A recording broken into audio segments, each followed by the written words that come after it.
During the brutal winter of 1888, thousands of lumberjacks faced temperatures of 40 below zero in the remote forests of Wisconsin, armed with nothing but axes, saws, and their own ingenuity. One mistake meant certain death in this frozen wilderness, where the nearest town was days away. Yet somehow, these men managed to create shelters that kept them alive through months of blizzards and bone-shattering cold. Here's how lumberjacks built and survived in the life-saving bunkhouses of America's northern forests. If you use these to fall asleep, hit subscribe so you don't miss any. Comment where you're at and the time too. Kind of fun seeing all the different places. Someone from Iceland commented once and I had to Google what time zone that even is. Okay, tonight it's winter in a frozen logging camp. But hold on, get yourself comfortable first. I mean it. Fix your pillows, grab that blanket. This one's worth settling in for. The morning alarm is the harsh clanging of a steel triangle at 4:30 a.m. You jolt awake in the dim light of the bunkhouse, the air thick with the smell of wood smoke, wet wool and unwashed bodies. Your breath forms clouds in the frigid air even inside the building. The massive cast-iron stove in the centre of the room glows red hot, but the corners of the room are still cold enough to freeze water. You're huddled under 3 heavy wool blankets on your bunk, packed tightly against other men like sardines in a can. Your beard has frost in it just from your breath while sleeping. Nothing like your warm, comfortable bed right now with its clean sheets and controlled temperature. Jesus, it's cold, mutters the man next to you, his voice barely audible over the howling wind outside. The wind finds every tiny gap in the log walls, creating a constant mournful whistle. Outside, it's still pitch black. Dawn won't break for hours, and when it does, it'll be weak and watery. This is your first winter in a logging camp, and you're beginning to wonder if it'll be your last. First winter? Asks an older man as he pulls on wool socks that are still damp from yesterday. You get used to it. Sort of. The year is 1888, and you're a lumberjack in northern Wisconsin. You arrived in the fall with about 100 other men, all drawn by the promise of steady work and decent pay. The logging companies are hungry for timber, especially the towering white pines that grow in abundance here. But to harvest them in winter, when the frozen ground makes it easier to transport massive logs, you need shelter. And not just any shelter, one that can keep 100 men alive through temperatures that would freeze spit before it hits the ground. You swing your legs over the edge of your bunk and wince as your feet touch the floor. The floor is literally frozen earth.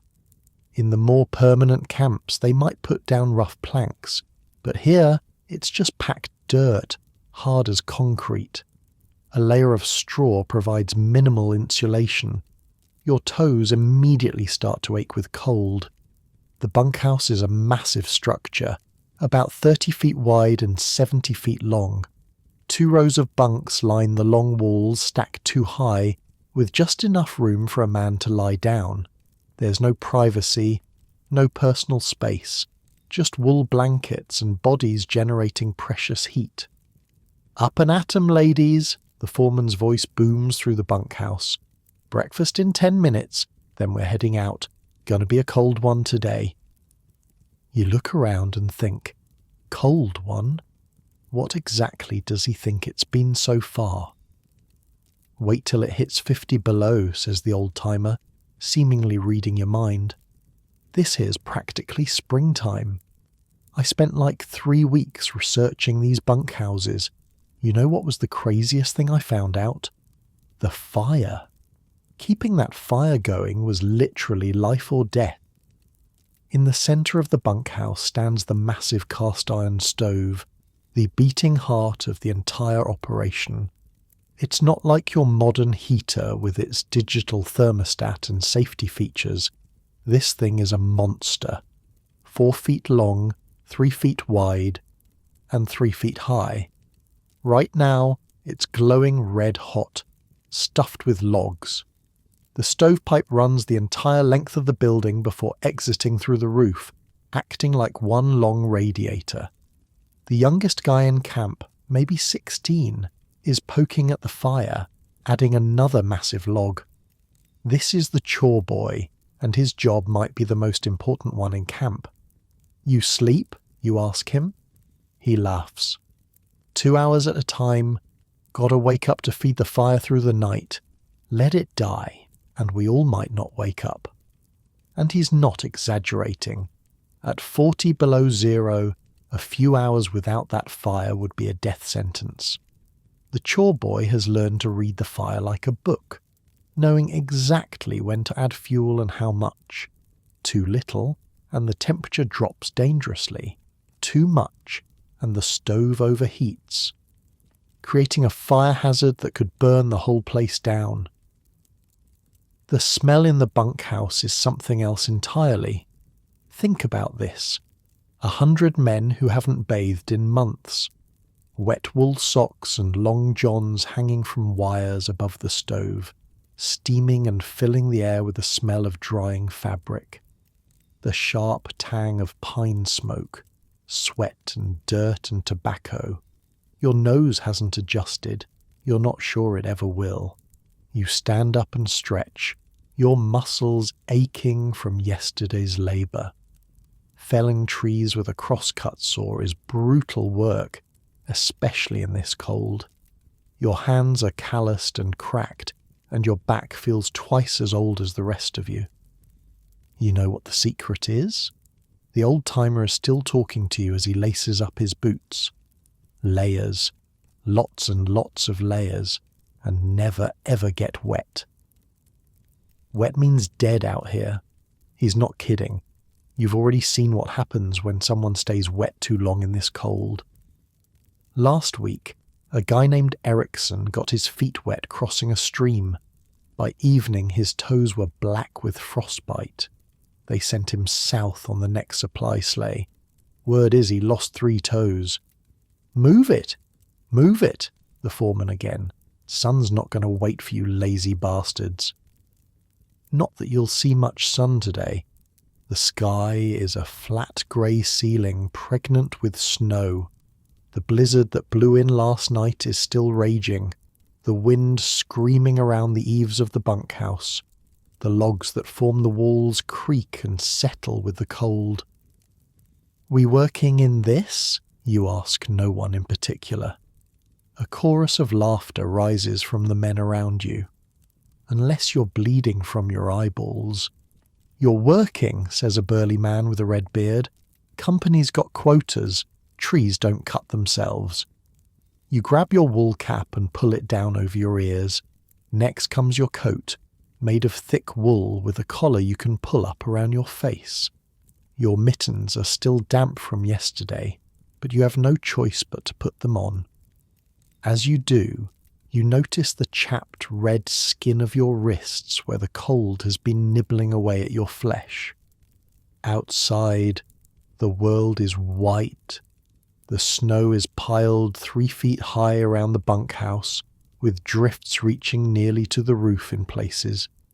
The wind whips snow into your face the moment you step outside, the tiny crystals feeling like needles against your exposed skin.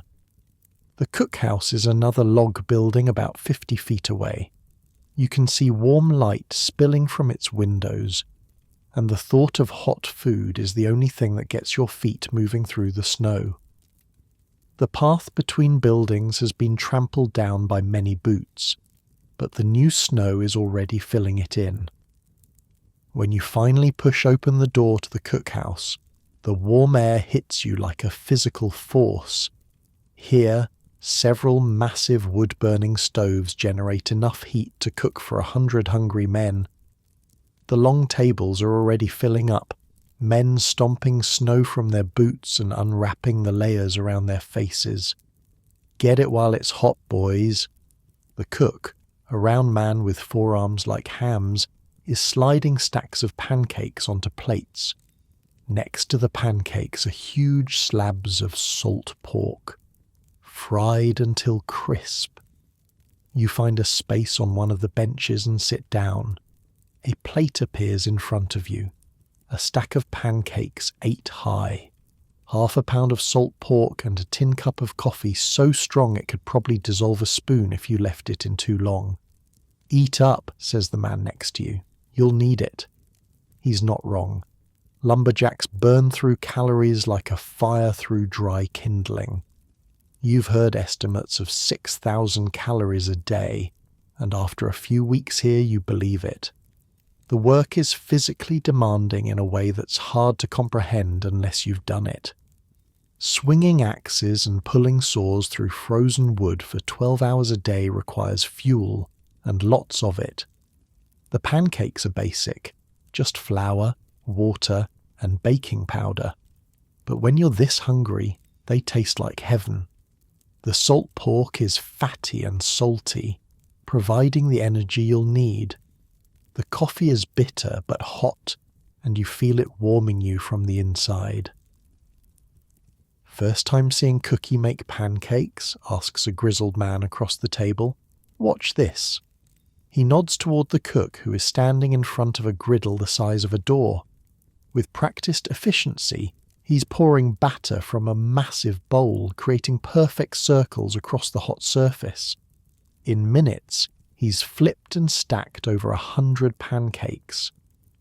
"Man can feed 100 hungry lumberjacks in 20 minutes flat," says your table mate with something like reverence. "Best cook in 3 counties. Company pays him more than the foreman."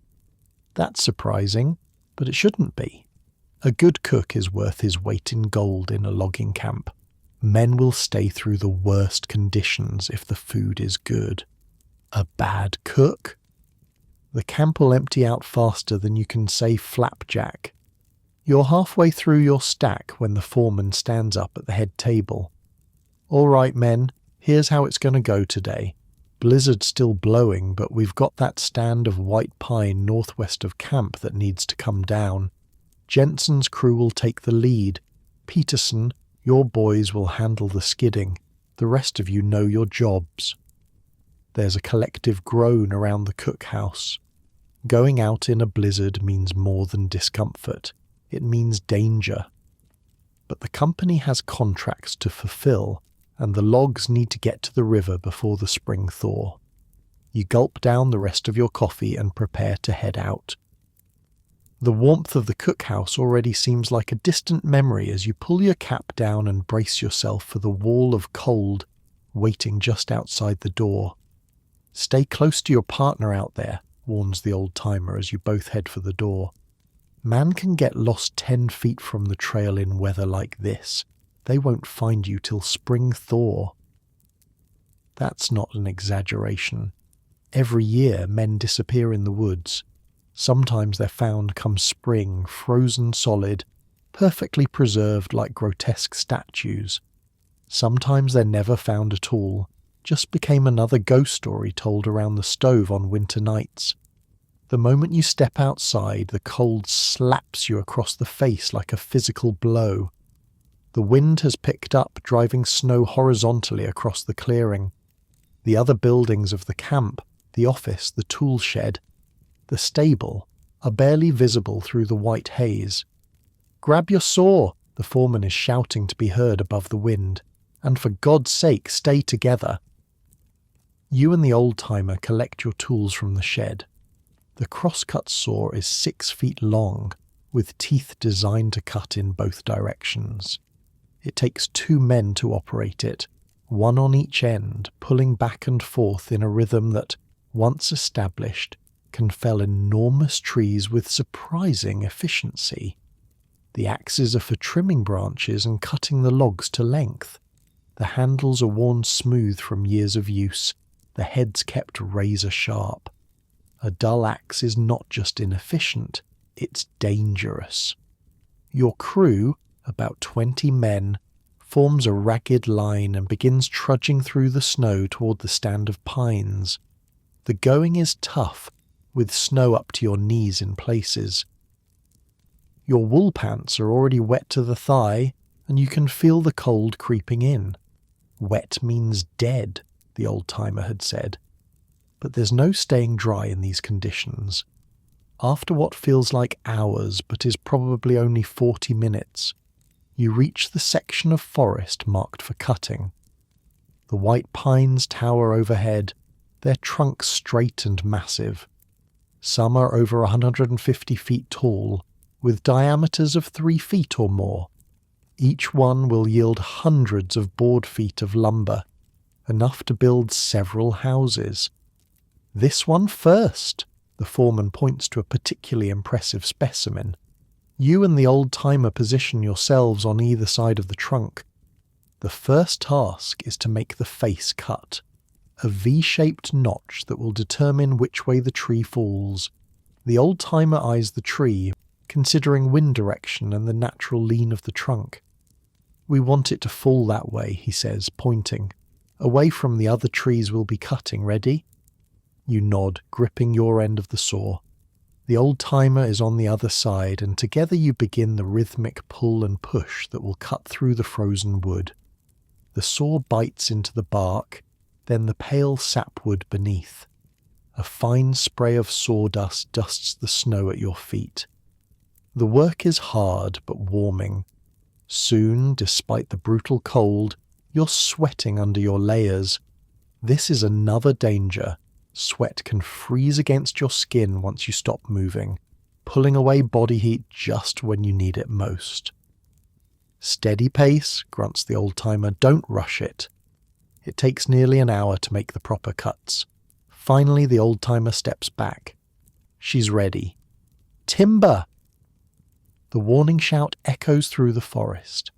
Everyone stops what they're doing and looks up, tracking the path of the falling giant. There's a moment of silence, then a series of sharp cracks as wood fibres begin to tear.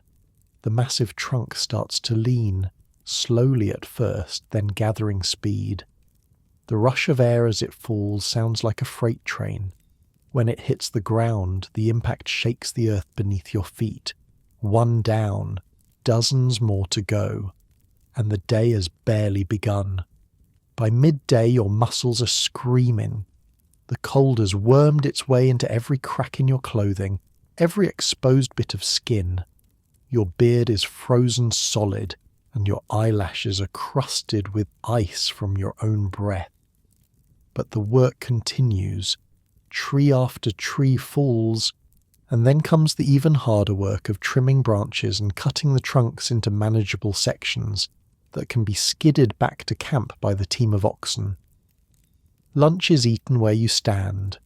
From your pocket you pull a thick sandwich wrapped in oiled paper. The bread is homemade, dense and heavy, with a thick slab of cold roast beef in the middle. There are also a couple of molasses cookies, specially made to resist freezing even in this cold. "Put it inside your coat for a few minutes," advises the old-timer, demonstrating with his own sandwich. Warms it up a bit. You follow his lead, tucking the sandwich inside your coat against your body. It's a strange sensation, but after a few minutes, when you pull it out again, at least the bread isn't frozen solid. The men eat quickly, huddled in whatever shelter they can find from the wind. There's little talk. Everyone is focused on the food and on conserving energy. Some men have brought small metal flasks filled with hot coffee or tea. A few have something stronger, though the company officially prohibits alcohol in the camps. "Half hour," calls the foreman, checking his pocket watch, then back to it.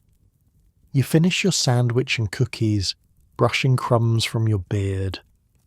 The brief rest has allowed the cold to creep back in, and you stamp your feet to keep the blood flowing.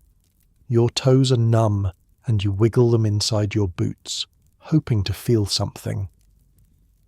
"First few weeks are the hardest," says the old-timer watching you. "Body adjusts, believe it or not. Mind, too." You're not sure you believe him. How does anyone adjust to this? It seems more like endurance than adaptation. But looking around at the other men, some of whom have been doing this for decades. You have to wonder, maybe there is a way to make peace with the brutal cold, the back-breaking labour, the isolation. Or maybe they're all just crazy. You haven't ruled that out yet. The afternoon passes in a blur of sawdust and sweat and numbing cold.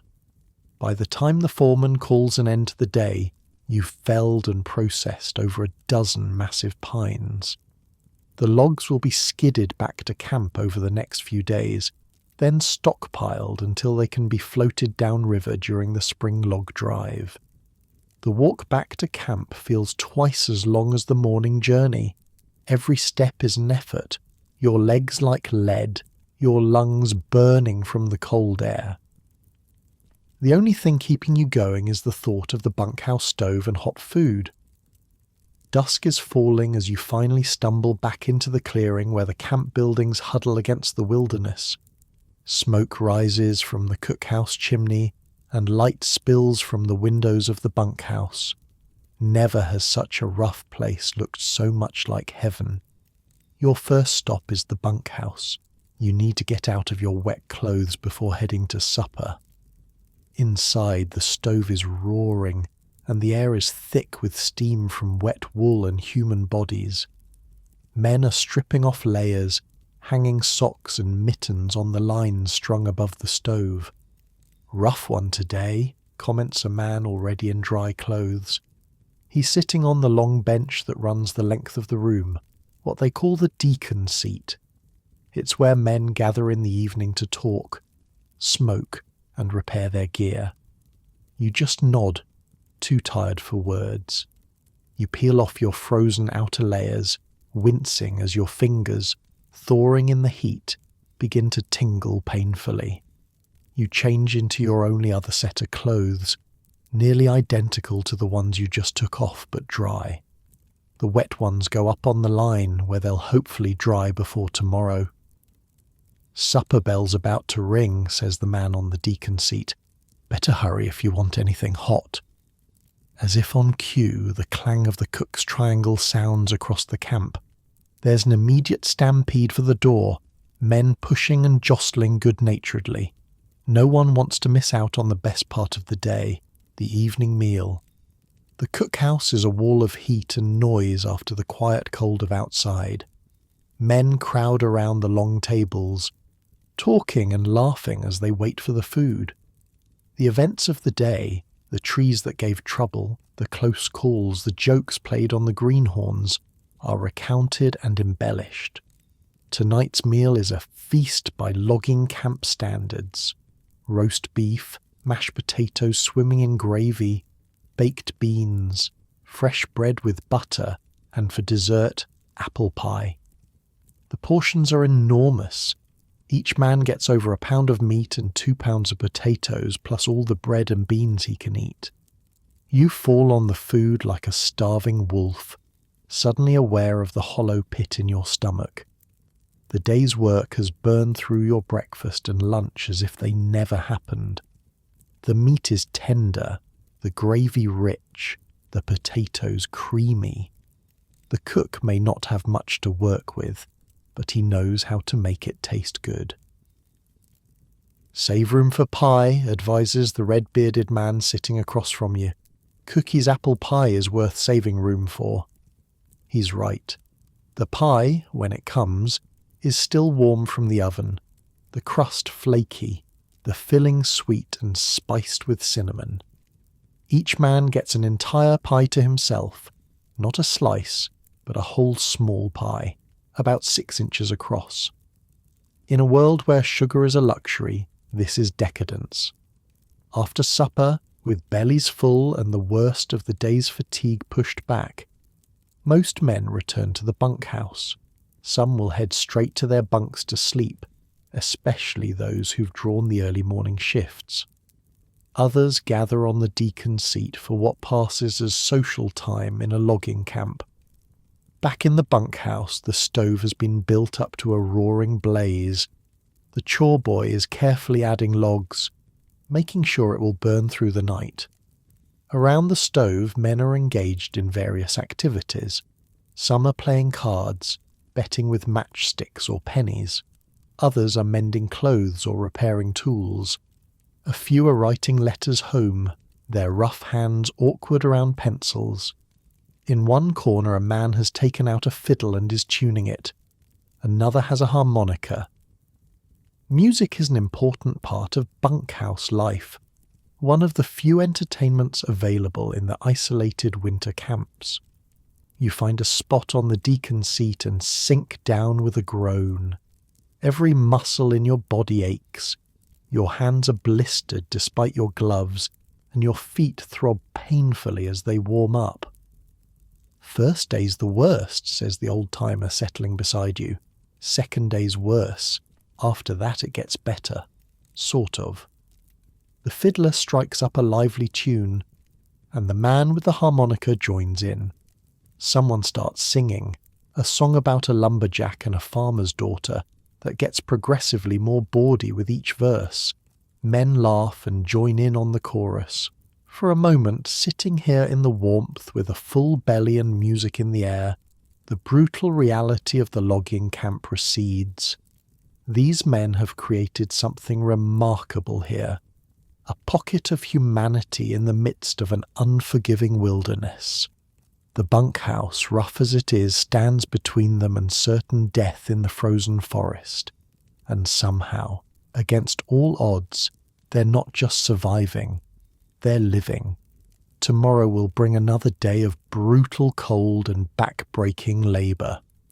But tonight, in the red glow of the stove, with the wind howling outside unable to reach you, there's a strange kind of contentment. You've survived your first day. Perhaps you'll make it through the winter after all. Outside, the blizzard continues to rage. Snow piles against the bunkhouse walls, and the wind screams through the trees. But inside, men laugh and sing and share stories. The stove glows red hot, and life goes on in the heart of the frozen north. Your eyes open at 4:30 a.m. again, but today you're not in your bunk. You're 3 months earlier, back in late September 1890. The morning air is crisp, but not yet brutal. You've just arrived at the site that will become the winter logging camp, part of a team of about 30 men. Most are veterans of multiple logging seasons, but there's a handful of greenhorns like you, drawn by stories of good wages and the promise of adventure in the North Woods. There's nothing here yet. Just a clearing in the vast forest of white pine and spruce, chosen for its proximity to both the timber you'll be harvesting and a small stream that will provide water through the winter months. The nearest town is almost 40 miles away, basically another world once the snows come. "Welcome to your new home, boys," says the foreman, a grizzled man named Mackenzie with a thick beard and forearms like tree trunks. "Or it will be, once we build it. That's why you're here early, weeks before the main crew arrives. Your first job isn't cutting timber for the mill, it's building the camp itself, and the most important building, the one that will determine whether you live or die once winter hits, is the bunkhouse. We've got maybe 5 weeks before the first heavy snow," Mackenzie continues, surveying the clearing. "Need the bunkhouse up in 3, cookhouse in 4? Questions?" A lanky guy next to you raises his hand. "What if we don't finish in time?" Mackenzie just stares at him. "Then start praying, son. The urgency isn't theatrical, it's survival. You've heard stories of crews caught without proper shelter when the first blizzards hit. Those stories don't have happy endings." "All right, we start with timber selection," Mackenzie announces. "Peterson, take 5 men and mark the straightest white pines and spruces within half a mile. Johnson, your team handles felling. O'Malley, you're on skidding duty. Rest of you start clearing the building site. Move." I spent hours researching how these guys pick trees for buildings versus trees for lumber mills. Totally different criteria. For the bunkhouse, they needed perfectly straight logs with minimal taper, basically the highest quality trees that would normally go for top dollar at the mill. But when your life depends on it, you don't skimp on materials. You're assigned to Peterson's timber selection team. He's a tall, thin man with a perpetual squint, like he's always looking into the sun. "Listen up," Peterson says once your small group is assembled. "We're looking for white pine or spruce, straight as an arrow, minimum 12 inches diameter, preferably 18. No knots if we can help it.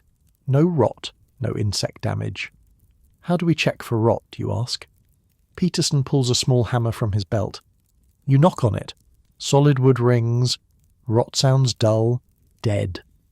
He demonstrates on a nearby tree and you hear the sharp, clear tone of healthy wood. Your team spreads out through the forest, examining trees with critical eyes. When you find one that meets the criteria, you mark it with a slash of red paint. By midday, you've marked about 40 suitable trees, which Peterson says should be enough for the bunkhouse walls. Meanwhile, Johnson's felling team is already at work. These men operate with an efficiency that borders on artistry. 2 men to a cross-cut saw. They make precise cuts that bring the massive trees down exactly where they want them. It's dangerous work. A tree falling the wrong way can crush a man in an instant. Back at the clearing, the ground preparation team has been busy. They've removed trees, stumps, and surface rocks from the bunkhouse site, creating a level area about 35 by 85 feet. "Bigger than I expected," you comment to an older worker as you return with Peterson. "Needs to hold 100 men through winter," he replies. "Close quarters, but better than freezing to death." You watch as the first felled trees are skidded into the clearing by teams of oxen. These enormous beasts, each weighing over a ton, strain against their harnesses as they drag logs weighing thousands of pounds through the forest. The skidding paths have been carefully chosen to avoid obstacles, but it's still brutal work for both animals and the men guiding them. "Next step is peeling and seasoning," Mackenzie announces once a good number of logs have been collected. Show of hands. Who's worked a draw knife before? Several hands go up, including yours. You'd worked one summer at your uncle's furniture shop where you'd learned to peel bark from smaller logs. Good. Grab a knife and get to work. I want every log peeled by sundown. Bark stays on, we get bugs and rot. Bad news in winter. The draw knives are simple tools, a blade with handles at each end that you pull toward you to strip away bark. Simple, but using one all day is exhausting work. You straddle a log and begin peeling, the blade biting into the rough bark and revealing the smooth, pale wood beneath. "Why do we bother peeling them?" asks a young greenhorn working the log next to yours. "Seems like a lot of work for a temporary building." An older worker chuckles. "Temporary? Son, this bunkhouse will stand for years, and you'll thank God we peeled these logs when you're not sharing your bunk with 1,000 insects come January. By sundown your hands are blistered despite your calluses, and every muscle in your back and shoulders screams from the repetitive motion of peeling logs. But the work is done. Dozens of massive logs lie stripped of bark, their pale surfaces already beginning to dry in the open air. We'll let them season for a few days, Mackenzie says, surveying the day's work with satisfaction. Shrinks them a bit, makes for a tighter fit. Meanwhile, we start on the foundation tomorrow. That night, you sleep under the stars with the rest of the crew. The September air has a bite to it, a warning of what's to come. But huddled in your wool blanket near the campfire, listening to the sounds of the forest and the low conversations of the men around you, there's a strange satisfaction. You're building something that matters, something that will keep men alive through the brutal months ahead. Morning comes too soon, announced by the cook banging on a steel triangle. He set up a temporary kitchen with a simple fire pit and some cast-iron cookware.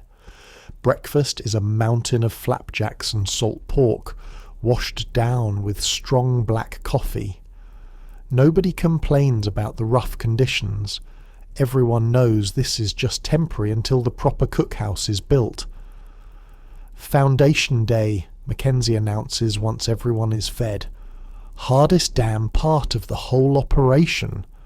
He's not exaggerating. In the frozen north, a traditional foundation isn't an option. By winter, the ground will be frozen solid to a depth of 3 or 4 feet, making digging impossible.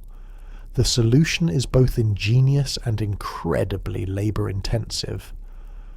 We're doing mudsill construction, Mackenzie explains to the newer men.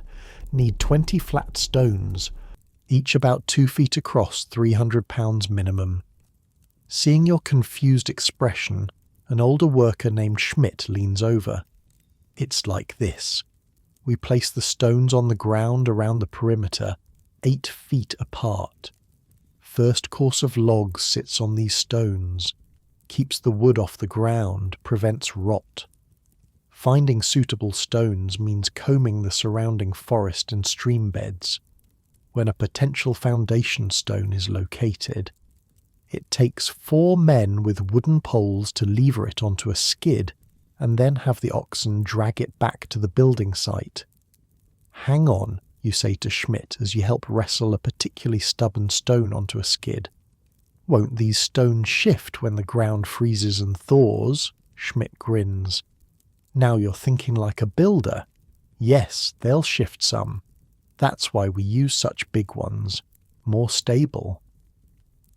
And the weight of the building helps keep everything in place. It's not perfect, but it works. By mid-afternoon, all 20 foundation stones have been positioned around the perimeter of the building site. Now comes the placement of the sill logs, the first and most critical course of logs that will bear the weight of the entire structure. These need to be your straightest, strongest logs, Mackenzie explains as the oxen drag the selected timbers into position. No compromise.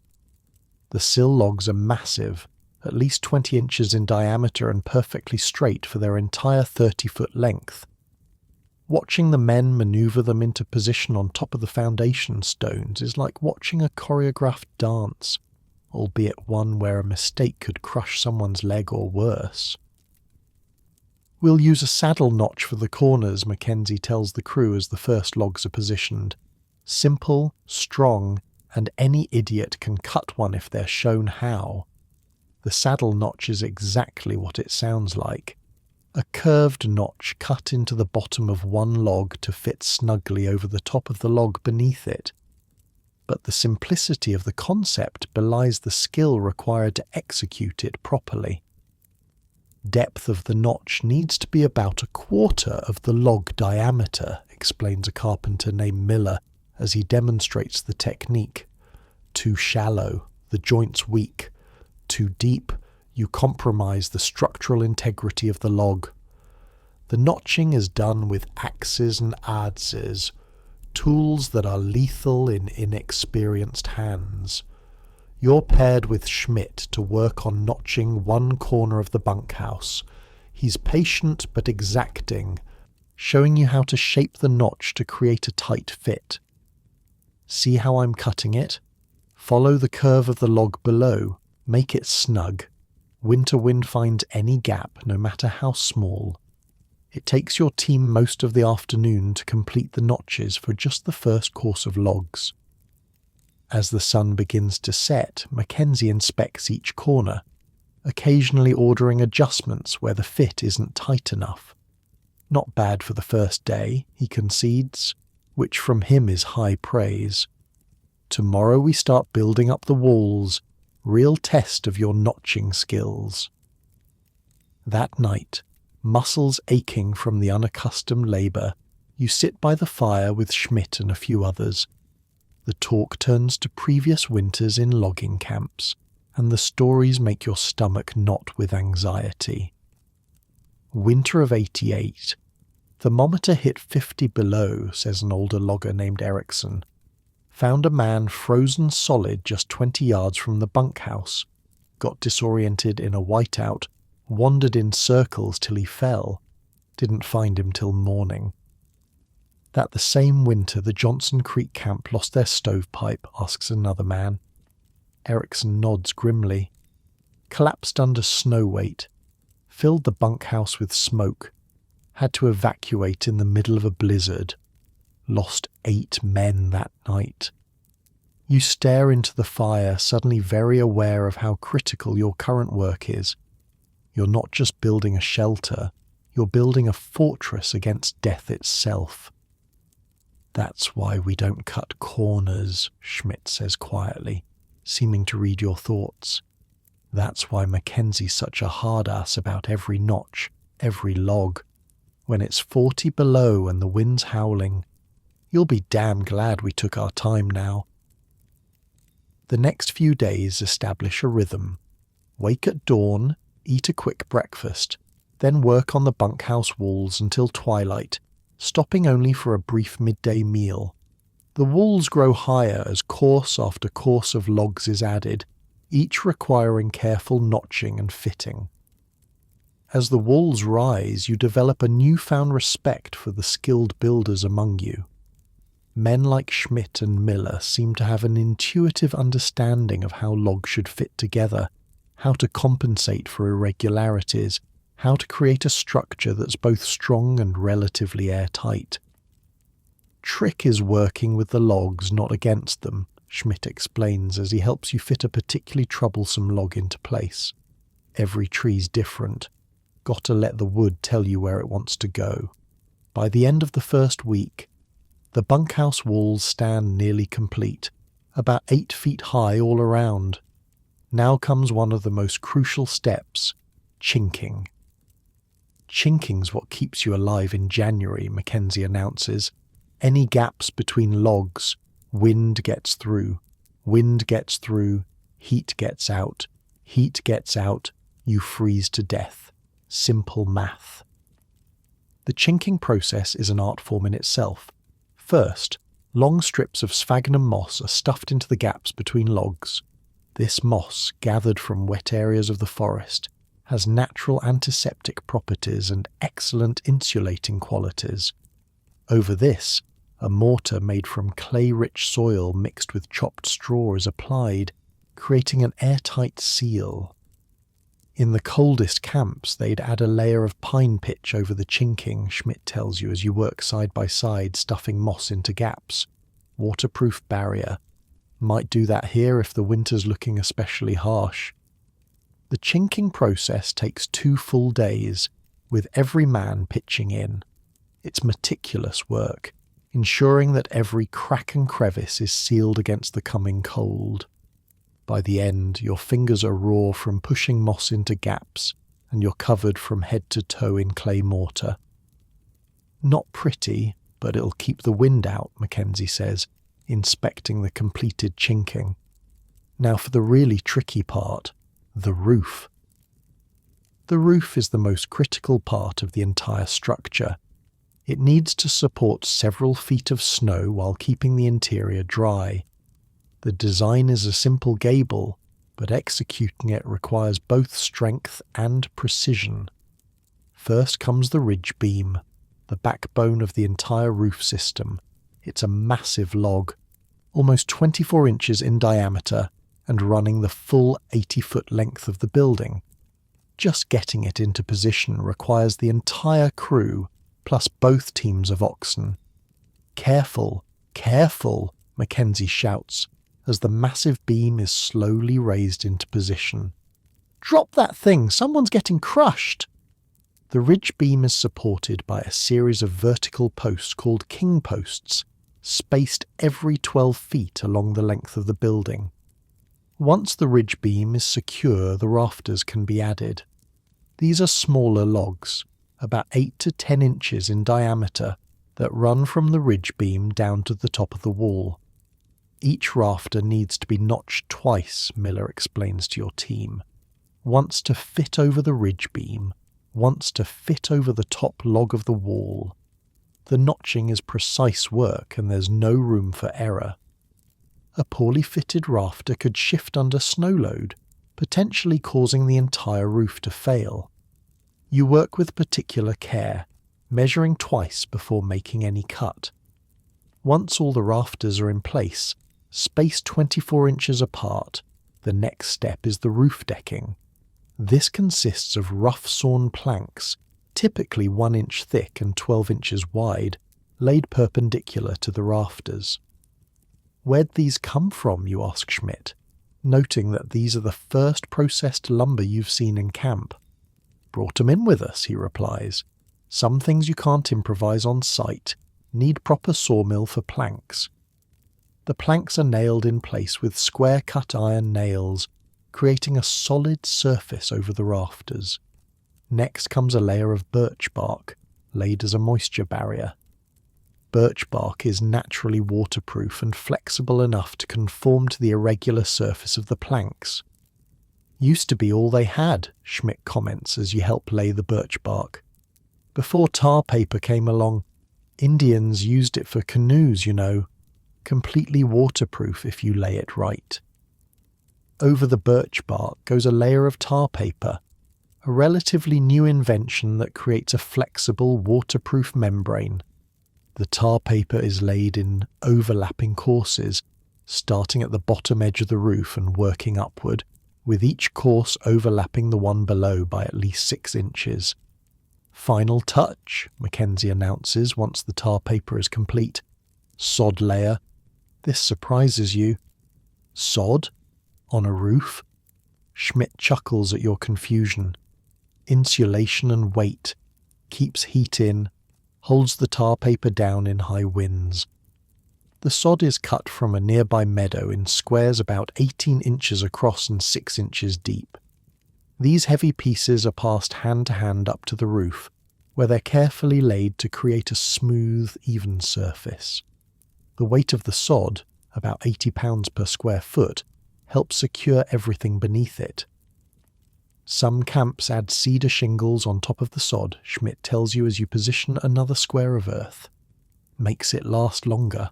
Might do that next year if this becomes a permanent camp. By the time the roof is complete, you've been working on the bunkhouse for nearly 2 weeks. The structure is impressive. A massive rectangular building made entirely from materials harvested within a mile of the site. But there's still more to do. Floor next, Mackenzie announces. This camp's going to be here a few years, so we're doing a proper plank floor, not just dirt. This is a luxury you hadn't expected. Many temporary winter camps make do with the frozen earth as a floor, perhaps covered with straw or pine boughs. But a wooden floor will make the bunkhouse significantly more comfortable and healthier for the men who'll spend the winter here. The floor joists are laid directly on the ground, which has been carefully levelled and tamped down. Over these go rough-sawn planks similar to those used for the roof. The planks are secured with nails, creating a solid surface throughout the bunkhouse. Gaps between planks, you ask, noticing that the floorboards don't fit perfectly tight against each other. Intentional, Schmidt replies. Wood expands and contracts with temperature and humidity. Leave a little gap. Boards don't buckle when they swell. With the floor complete, attention turns to the interior. The bunks are simple wooden frames built against the long walls stacked too high. Each bunk is just big enough for one man, with minimal space between bunks to maximize capacity. Like sardines in a can, comments a worker as he helps assemble the frames, but better than freezing outside. The bunks will be filled with straw or pine boughs to create mattresses. Not exactly luxury accommodations, but in the depths of winter, they'll feel like heaven compared to the alternative. The central feature of the bunkhouse interior is the space for the stove. This isn't just a matter of clearing an area. The floor beneath the stove needs special protection, and the roof needs a carefully constructed opening for the stovepipe. Most fires in bunkhouses start at the roof opening, Mackenzie explains as a team works on the chimney hole. Need metal flashing round the pipe, good clearance, no shortcuts here. While one team works on the stove area, others are installing the few windows, small openings covered with oiled paper that will let in some light while keeping out the worst of the cold. Actual glass is too expensive and fragile for a logging camp. Won't see much through these, Schmidt says as he helps you install an oiled paper window. But they'll let in enough light to see who you're playing cards with, and that's about all you need. The door is the final major element. It's built thick and heavy, with extra reinforcement to withstand the pressure of winter winds. It opens inward, a crucial detail in a region where snow can pile up several feet overnight and potentially block an outward opening door. As the third week of construction comes to a close, Mackenzie does a final inspection of the nearly completed bunkhouse. He checks every corner, every chink, the roof, the floor, the stove opening, the windows, and the door, occasionally pointing out minor issues to be addressed. Not bad, he finally pronounces. Should keep you boys alive through winter. Probably. That probably hangs in the air, a reminder of the stakes involved. This isn't just construction, it's survival preparation. In the months to come, this building will stand between 100 men and the lethal cold of a Wisconsin winter. The final touch is the stove itself, a massive cast-iron box that arrives by wagon, along with the cook's equipment and other supplies that couldn't be manufactured on site. It takes 8 men to unload it from the wagon and position it in the centre of the bunkhouse. "Beautiful, isn't she?" says the cook, patting the stove's black iron surface affectionately. "This lady'll keep you warm in January when it's cold enough to freeze your piss before it hits the ground." The stovepipe is assembled and run the length of the building before exiting through the carefully prepared roof opening. The long run of pipe will extract maximum heat from the exhaust gases before they escape outside, an essential efficiency in the depths of winter. That night, as a celebration of sorts, the cook prepares a special meal, and the first fire is lit in the bunkhouse stove. As the men gather in the nearly completed building, there's a palpable sense of accomplishment. What was an empty clearing 3 weeks ago is now a structure capable of housing 100 men through the most brutal conditions nature can deliver. "Built to last, this one," Schmidt says with satisfaction, running his hand along a perfectly notched corner. "Might still be standing 20 years from now." You look around the bunkhouse, mentally cataloguing all the work that went into it. The carefully selected logs, the precisely cut notches, the meticulously applied chinking, the strategically designed roof. Every element represents knowledge passed down through generations of men who learned, sometimes through deadly trial and error, how to survive in this unforgiving environment. Main logging crew arrives next week, Mackenzie announces over dinner. Still need to finish the cookhouse, office and tool shed, but the hard part's done. As you sit by the new stove, feeling its first tentative heat begin to fill the bunkhouse, you realise something. You've helped create more than just a building. You've helped forge a bulwark against the wilderness, a place where men can endure the coming months of darkness and cold. Outside, the September air carries a sharper chill now, and the leaves have begun to turn. Winter is coming, but now you're ready for it. You wake up shivering. The bunkhouse is complete now, and the main crew has arrived, filling the long building with nearly 100 men. October has given way to November, and the first serious cold snap has hit. Last night, the temperature dropped to 15 below zero. Just a taste of what's to come, according to the veterans. The problem? Your bunk is along the north wall, one of the spots furthest from the central stove. While the middle of the bunkhouse stays reasonably warm, the corners can be frigid. Last night, a cup of water you left by your bunk froze solid.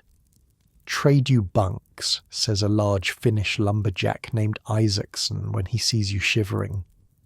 "I run hot anyway. Too close to that damn stove and I can't sleep."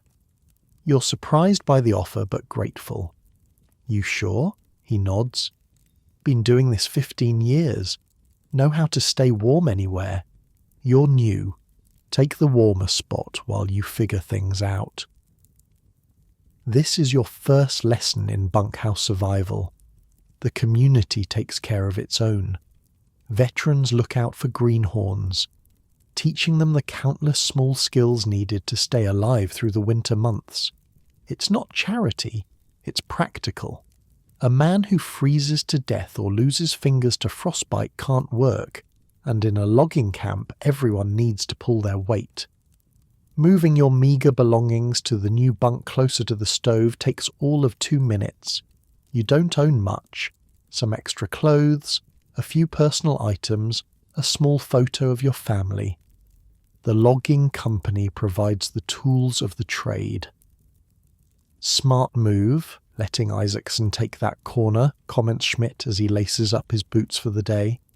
"Fins are built for the cold. Pretty sure they're part polar bear."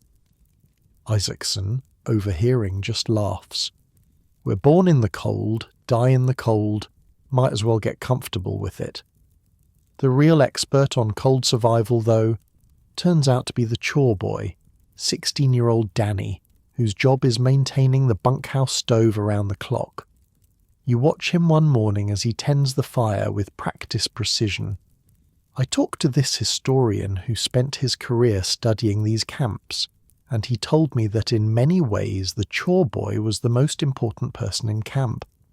If he fell asleep at the wrong time or didn't know exactly how to manage that fire, people died. Crazy responsibility for usually the youngest guy there. "See, it's not just about keeping it hot," Danny explains when he notices your interest. "Too hot and the stovepipe could ignite creosote buildup. Whole place goes up. Too cold and men freeze. Gotta find the balance." Danny's expertise extends beyond simply adding wood. He knows exactly which logs to choose based on the temperature outside and the time of day. Large maple logs for the coldest nights, smaller pieces for more precise control during the day. He can read the colour of the flames and the coals to judge the fire's health. "Most important thing I do is banking the fire at night," he tells you, demonstrating as he speaks. "Rake the coals to the back, cover 'em with fine ash. Acts like a blanket, lets 'em smoulder slow without flaming up. Come morning, just rake away the ash, add kindling, blow on the coals, and boom, fire's back." Using this technique, Danny has kept the bunkhouse fire alive continuously for weeks. This is crucial, as starting a new fire in the depths of winter with everything frozen solid would be challenging at best. "How do you sleep?" you ask him. "If you're tending the fire all night?" 2 hours at a time, he says with a shrug. "Set this little alarm clock in my head. Wake up, tend the fire, go back to sleep. You get used to it." You're not sure you could ever get used to that kind of fractured sleep, but Danny seems to take it in stride. At 16, he's already a seasoned veteran of winter survival. Later that day, an older logger named Gustafson gives you another critical lesson in cold survival, one focused on your clothing. "Layers," he says simply, watching you prepare to head out for the day's work. "Not enough layers there, son." You look down at yourself, confused. You're already wearing a wool shirt, a wool vest, and a heavy coat. "Seems like plenty to me." Gustafson shakes his head. "Watch what the veterans do." And so you do. You observe as the experienced loggers dress for the day, and you're amazed at the systematic approach they take. First comes a thin cotton undershirt. Keeps the wool off your skin, one explains. Then a heavy wool shirt, followed by a wool vest. Some men add a second wool shirt before putting on their mackinaw coat. Pants are similarly layered, long underwear, then heavy wool trousers. Cotton kills, Gustafson tells you bluntly. Gets wet, stays wet, pulls heat from your body. Only use it as that first layer. Everything else is wool. Wool keeps you warm even when wet. Hands and feet get special attention.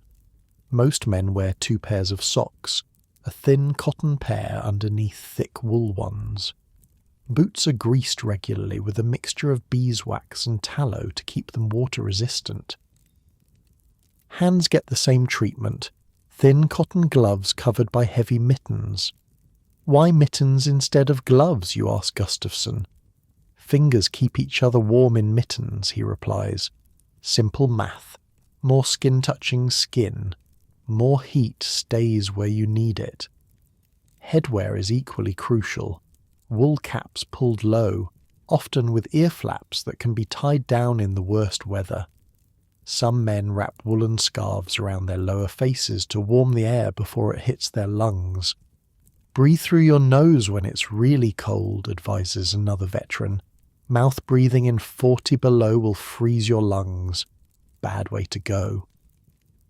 The amount of knowledge these men possess about cold survival is staggering.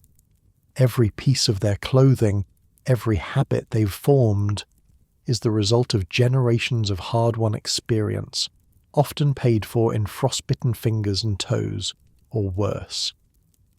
That evening, as the temperature continues to drop, you get a lesson in another crucial survival skill: drying wet clothes. After a day in the woods, everyone returns with at least some damp clothing, whether from sweat or snow. Wet clothes are not just uncomfortable, they're potentially deadly in this environment. Above the stove runs a network of wires and ropes, creating a makeshift drying rack. Men hang their damp socks, mittens, and long underwear from these lines, creating what looks like a strange forest of dangling fabric. The air fills with steam and the distinctive smell of drying wool, a smell that becomes as much a part of bunkhouse life as wood smoke. Don't put 'em too close to the stovepipe, warns Danny as you hang your socks. Catch fire if they touch it when it's really going. Saw a whole bunkhouse burn down that way once. The drying area operates by an unspoken system of rotation. Those whose clothes are dry make room for those whose aren't. There's no arguing, no selfishness. Everyone understands the stakes. Your feet are the most important, Schmidt tells you as you hang your damp socks. Can lose fingers and still work. Lose toes, and you're heading south on the next supply sleigh. This focus on feet extends to bunkhouse routine. Each night, many men perform a ritual that at first seems strange to you. They thoroughly dry their feet by the stove, then carefully inspect each toe for signs of frostbite or trench foot. White or grey spots mean frostbite setting in, Isaacson explains, demonstrating the inspection on his own massive feet. Catch it early, you can save the toe. Wait too long. He makes a chopping motion with his hand. The treatment for mild frostbite is counterintuitive. Never rub it or use hot water, warns Gustafson. Lukewarm water only, gentle. Too much heat too fast will destroy the tissue. For prevention, many men rub their feet with bear grease or other animal fats before putting on fresh, dry socks for the night. The grease creates a moisture barrier and helps prevent chafing. Smells awful, admits a logger named Murphy, as he applies the thick yellowish substance to his feet, but better than losing toes. As November deepens, bringing longer nights and more intense cold, The bunkhouse itself requires constant maintenance to remain an effective shelter. The chinking between logs contracts in extreme cold, sometimes creating gaps that let in bitter drafts. "Gotta check the chinking weekly," Mackenzie announces one Sunday, the only day without regular logging work. "Any man finds a draft near his bunk, report it. We'll fix it today." The repair process is simple but effective. More moss is stuffed into any gaps that have appeared, and a fresh layer of clay mortar applied. In the coldest sections of the bunkhouse, particularly the north wall, a layer of pine pitch is added over the chinking for extra protection. "Sticky mess," comments Schmidt as he helps apply the pitch with a wooden paddle. "But wind hits this wall hardest. Extra protection's worth the trouble." The roof receives similar attention. Snow has begun to accumulate, and while its weight helps compress the sod layer and increase insulation, too much snow can stress the structure. 8 men on roof duty, Mackenzie orders. "Clear off half the snow, leave enough for insulation. Careful around the stovepipe, that area's clear for a reason." You volunteer for roof duty, curious about this aspect of bunkhouse maintenance. Climbing a rough ladder to the gabled roof, you find yourself standing on what looks like a small snow-covered hill. The sod layer beneath the snow is frozen solid, creating a surprisingly stable surface. Under Gustafson's direction, your team carefully removes excess snow with wooden shovels, being sure to maintain an even distribution and avoid creating low spots where meltwater might pool. Around the stovepipe, all snow is cleared completely in a 3-foot radius to prevent any risk of fire. "Snow's actually great insulation," Gustafson explains as you work. "Like how igloos work. But too much weight can collapse even the strongest roof. Seen it happen." Back inside, you notice other men engaged in various maintenance tasks. Some are repairing bunks that have begun to squeak or sag. Others are checking the floor for drafts, filling gaps between planks where necessary. A few are cleaning the windows, not for appearance, but to remove frost build-up that blocks precious light. The most critical maintenance, though, focuses on the stove and stovepipe. A build-up of creosote in the pipe can not only reduce efficiency, but also create a serious fire hazard. Every few weeks the pipe must be cleaned. This is a complex operation requiring perfect coordination. First, the fire is allowed to burn down to coals. Then, sections of the stovepipe are carefully removed one by one and cleaned with a specialized brush. The black sooty creosote that comes out is disposed of far from the bunkhouse. Throughout the cleaning, the building rapidly cools, so the work must be done as quickly as possible. "Fastest pipe cleaning I ever saw was 12 minutes flat," Danny tells you proudly as he oversees the operation. "That's our target. Every minute longer is heat lost." Your crew manages it in 14 minutes. Not record-breaking, but efficient enough that the temperature in the bunkhouse drops only marginally before the roaring fire begins to heat things up again. Beyond these physical aspects of survival, you soon learn there are social elements just as important. The isolation and close quarters of bunkhouse life create a unique culture with unwritten but rigid rules. "See that bench running along the wall?" Schmidt asks one evening, pointing to the long wooden seat that extends the length of the room in front of the bunks. "That's the deacon seat, most important piece of furniture after the stove." The deacon seat, you learn, is the social centre of the bunkhouse.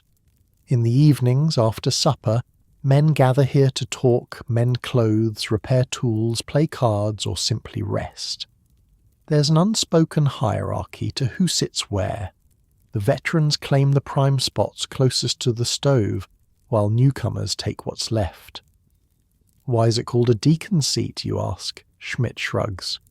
Story goes it's because men sit there proper-like, hands folded, listening to stories, like deacons in church.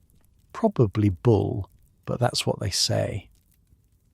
Whatever its origin, the deacon's seat is where much of the knowledge transfer happens in a logging camp. Veterans share stories that contain vital survival information, all wrapped up in tall tales and good-natured ribbing. Remember Jensen, winter of '85, an old-timer asks one night, addressing the group at large. Nods all around from the veterans. Got his Mackinaw wet crossing Miller's Creek. Temperature dropped that night. Coat froze solid. Too proud to ask for help drying it. Next morning found him curled up like a baby, frozen stiff as his coat.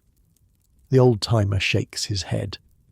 Pride'll kill you faster than the cold sometimes. Message received. Swallow your pride and ask for help when you need it. In these conditions, stubbornness can be fatal. The bunkhouse has other unwritten rules. Each man's bunk is his castle, the only private space in an otherwise communal life. You never touch another man's belongings or sit on his bunk without invitation. Personal hygiene, limited as it is, becomes a moral imperative. While no one expects cleanliness by city standards, a man who doesn't make some effort to keep himself and his area reasonably clean quickly becomes an outcast. Johnson, you're ripe as week-old fish, announces a burly logger one evening, addressing a slovenly man whose bunk is becoming notorious for its smell. Either wash them socks or sleep in the stable with the oxen. The ultimatum is delivered with humour, but the message is dead serious. In close quarters, basic standards must be maintained. Johnson grumbles but complies, washing his socks in a bucket of lukewarm water by the stove. Noise is another sensitive issue. With men sleeping at all hours, some just off shift, others just about to start, respect for others' sleep is essential. Loud talking, singing or horseplay is confined to certain hours and areas of the bunkhouse. 7 to 9, evenings, that's social time, Schmidt explains. Otherwise keep it down.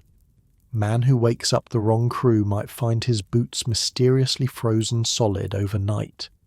Even the stove area has its own etiquette. Since it's the most precious resource in the bunkhouse, access is carefully managed. Men whose clothes are truly wet get priority at the drying lines. No one monopolizes the warmth. You warm up, then move aside to let others have their turn.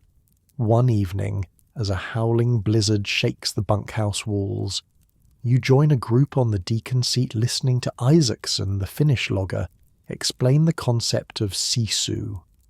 Not just courage, he says, his accent thickening as he searches for the right words, is grit, determination. When everything says stop, you continue. In Finland, we say man with sisu can walk through walls if he must. We call it pig-headed stubbornness here, jokes Murphy, but it's the same thing. Laughter ripples through the group, but there's respect in it. Every man here understands that survival in this environment requires that quality, whether called sisu or stubbornness or simply grit. The conversation shifts to various survival techniques from different traditions. The Swedish loggers share their methods for preventing snowblindness, squinting through narrow slits cut in pieces of wood. The French Canadians describe specialized snowshoes they use for deep powder. An Irish logger demonstrates how to predict weather changes by observing subtle shifts in wood smoke patterns. Sky turns that green-grey colour, adds a veteran from Minnesota. You drop everything and get back to shelter. Means a blow's coming that'll freeze the balls off a brass monkey. This exchange of knowledge isn't just entertaining, it's vital. Each tip, each technique, represents potentially life-saving information, tested and refined through generations of trial and often deadly error. As you listen, you realize that the true art of survival here isn't just in the physical structure of the bunkhouse, impressive though it is. It's in this accumulated wisdom, passed from veteran to greenhorn, adapted to specific conditions, and embedded in the culture of the logging camp. The bunkhouse itself, with its carefully notched logs and strategic design, is just the first layer of defense against the deadly cold. The second layer is the practices and techniques of survival, the clothing systems, the fire management, the maintenance routines. But the third and perhaps most important layer is the social structure that ensures this knowledge persists and spreads. Later that night, as the blizzard continues to rage outside, you lie in your bunk listening to the wind. It sounds angry, thwarted, like a predator trying to get at prey just beyond its reach. The bunkhouse creaks and settles but holds firm. The stove glows red in the darkness, Danny's shadow moving occasionally as he tends the fire. You think about the incredible amount of knowledge and skill embedded in this simple structure, the precisely cut notches, the carefully applied chinking, the strategically designed roof. Each element represents generations of hard-won wisdom about how to survive in one of the harshest environments on Earth. And now you're part of that tradition. Each day you learn more, not just about how to fell trees, but about how to stay alive in conditions that would kill most people within hours, how to layer clothing, how to recognize the early signs of frostbite, how to maintain the crucial barrier between the deadly cold outside and the life-sustaining warmth within. The wind howls louder, finding every tiny imperfection in the bunkhouse walls. But inside, protected by logs and moss and clay, and the accumulated wisdom of countless winters, you remain warm, not comfortable by city standards perhaps, but alive, and in the frozen north woods in the dead of winter, that's victory enough. A vicious cold snap hits in early December. The temperature plummets to 30 below zero, and the wind picks up, driving needle-sharp crystals of snow that can flay exposed skin raw in minutes. The workday is cut short. Even logging companies recognize that some conditions are too dangerous for men to function in. You stumble back to the bunkhouse with the rest of your crew, frost coating your beard and eyebrows, your toes and fingers numb despite multiple layers of protection. The moment you push through the door, it hits you. The wall of heat radiating from the massive cast iron stove in the center of the room. It's glowing red hot, its thick iron sides almost orange in places. The chore boy, Danny, is carefully feeding it split logs, his face shiny with sweat despite the sub-zero temperatures outside. "Sweet Jesus," mutters Murphy as he peels off his frozen outer layers. "What have you got that thing stoked up to, Danny? Might melt the damn thing." Danny grins, his face illuminated by the glow of the firebox as he closes its heavy door. Mackenzie's orders. Says it's gonna drop to 40 below tonight. Better too hot than too cold. This red-hot heart of the bunkhouse deserves a closer look. So many of us think of heating as just a dial on the wall. Back then, this stove literally stood between life and death. The central stove is no ordinary heating appliance. It's a massive iron beast, 4 feet long, 3 feet wide and 3 feet high, with walls a half-inch thick. The firebox is large enough to swallow logs 3 feet long and a foot in diameter. When fully stoked, it radiates heat with an almost physical presence. You can feel it pressing against your skin from 10 feet away. Cost the company a fortune, Schmidt tells you as you both warm your hands near the stove. Had to bring it in by wagon before the first snow. weighs near 800 pounds. Worth every penny, replies Gustafsson, hanging his damp socks on the drying lines above. Remember that camp on Blue River that tried to save money with a smaller stove? Found 'em all froze solid come spring. You've become friendly with Danny over the weeks, and after supper that evening, you ask if you can watch him tend the stove for a while. You're curious about the techniques that keep this iron heart beating through the coldest nights. Sure, he says, looking pleased to share his expertise. Not much to see, but plenty to learn. Danny's modest about his role, but everyone in camp knows the truth. The chore boy's job is perhaps the most critical in the entire operation. If the stove goes out in the depths of winter, men die. It's that simple. First rule, Danny explains as he checks the firebox, is never let it go completely out. Ever. Starting a fire from scratch when everything's frozen solid. Nightmare. Keep a coal bed going at all times. He demonstrates how he judges the state of the fire not primarily by the flames, but by the coal bed beneath, the layer of intensely hot embers that provide the steady, consistent heat. The flames may dance dramatically, but it's the coals that do the real work. Second rule, he continues, is know your wood. Different woods burn different ways. He points to the neatly stacked piles of split logs along one wall of the bunkhouse. See how they're sorted? That's sugar maple there. Burns hot and long, low flame but serious heat. That's what I use overnight. Yellow birch there, good steady burn, nice flame. That's daytime fuel. And that stack of split pine, that's for when we need quick heat or a bright light for a bit. Burns fast and flashy but doesn't last. The science of wood is surprisingly complex. Danny can identify a dozen different species by sight, smell and weight, and knows the burning properties of each. This knowledge isn't academic. It's what allows him to maintain the precise heat level needed throughout the changing conditions of day and night. Third rule, Danny says, lowering his voice slightly, is always keep a reserve, no matter what. He shows you a hidden cache of perfectly dried split maple logs stored under his bunk. Enough to get through one full night if the regular supply runs out or gets wet. Nobody touches these except in emergency. Camp rule.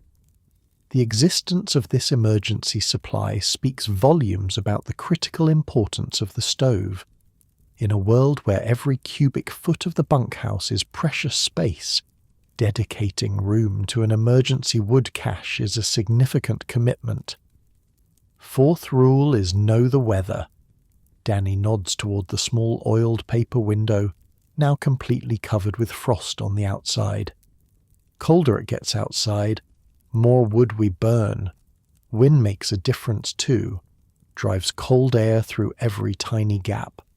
Night like tonight, I'll go through twice the wood of a calm 10 below night. The mathematical precision with which Danny approaches his job is impressive. He doesn't just randomly add wood to keep things hot. He's constantly calculating, adjusting, compensating for changing conditions both inside and outside the bunkhouse. How do you sleep? You ask him again, still amazed by his schedule. Waking every 2 hours seems, well, impossible. Danny shrugs. Your body adjusts, and honestly, the cold wakes me if I sleep too long. Stove cools down enough I feel it in my sleep. The idea that his body has become so attuned to the stove's heat output that it wakes him when the temperature drops even slightly is remarkable. Danny has essentially become a human thermostat. But the really tricky part, he continues, is banking the fire at night. The banking process, you learn, is critical to maintaining heat through the night, while allowing the chore boy some stretches of sleep. Danny demonstrates his technique with practiced efficiency. First, He lets the fire burn down until there's a deep bed of glowing coals but few active flames. Then he uses a metal rake to push these coals to the back of the firebox. Over these, he carefully places several large pieces of sugar maple, the slow-burning hardwood that provides steady heat. The real trick comes next. Danny scoops fine ash from beneath the stove and gently covers the arrangement with a thin layer, almost like tucking it in with a blanket.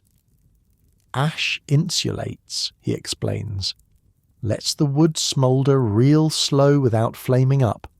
Come morning, or when I wake for a check, I just rake away some ash, add a bit of kindling if needed, and give it a few puffs of air.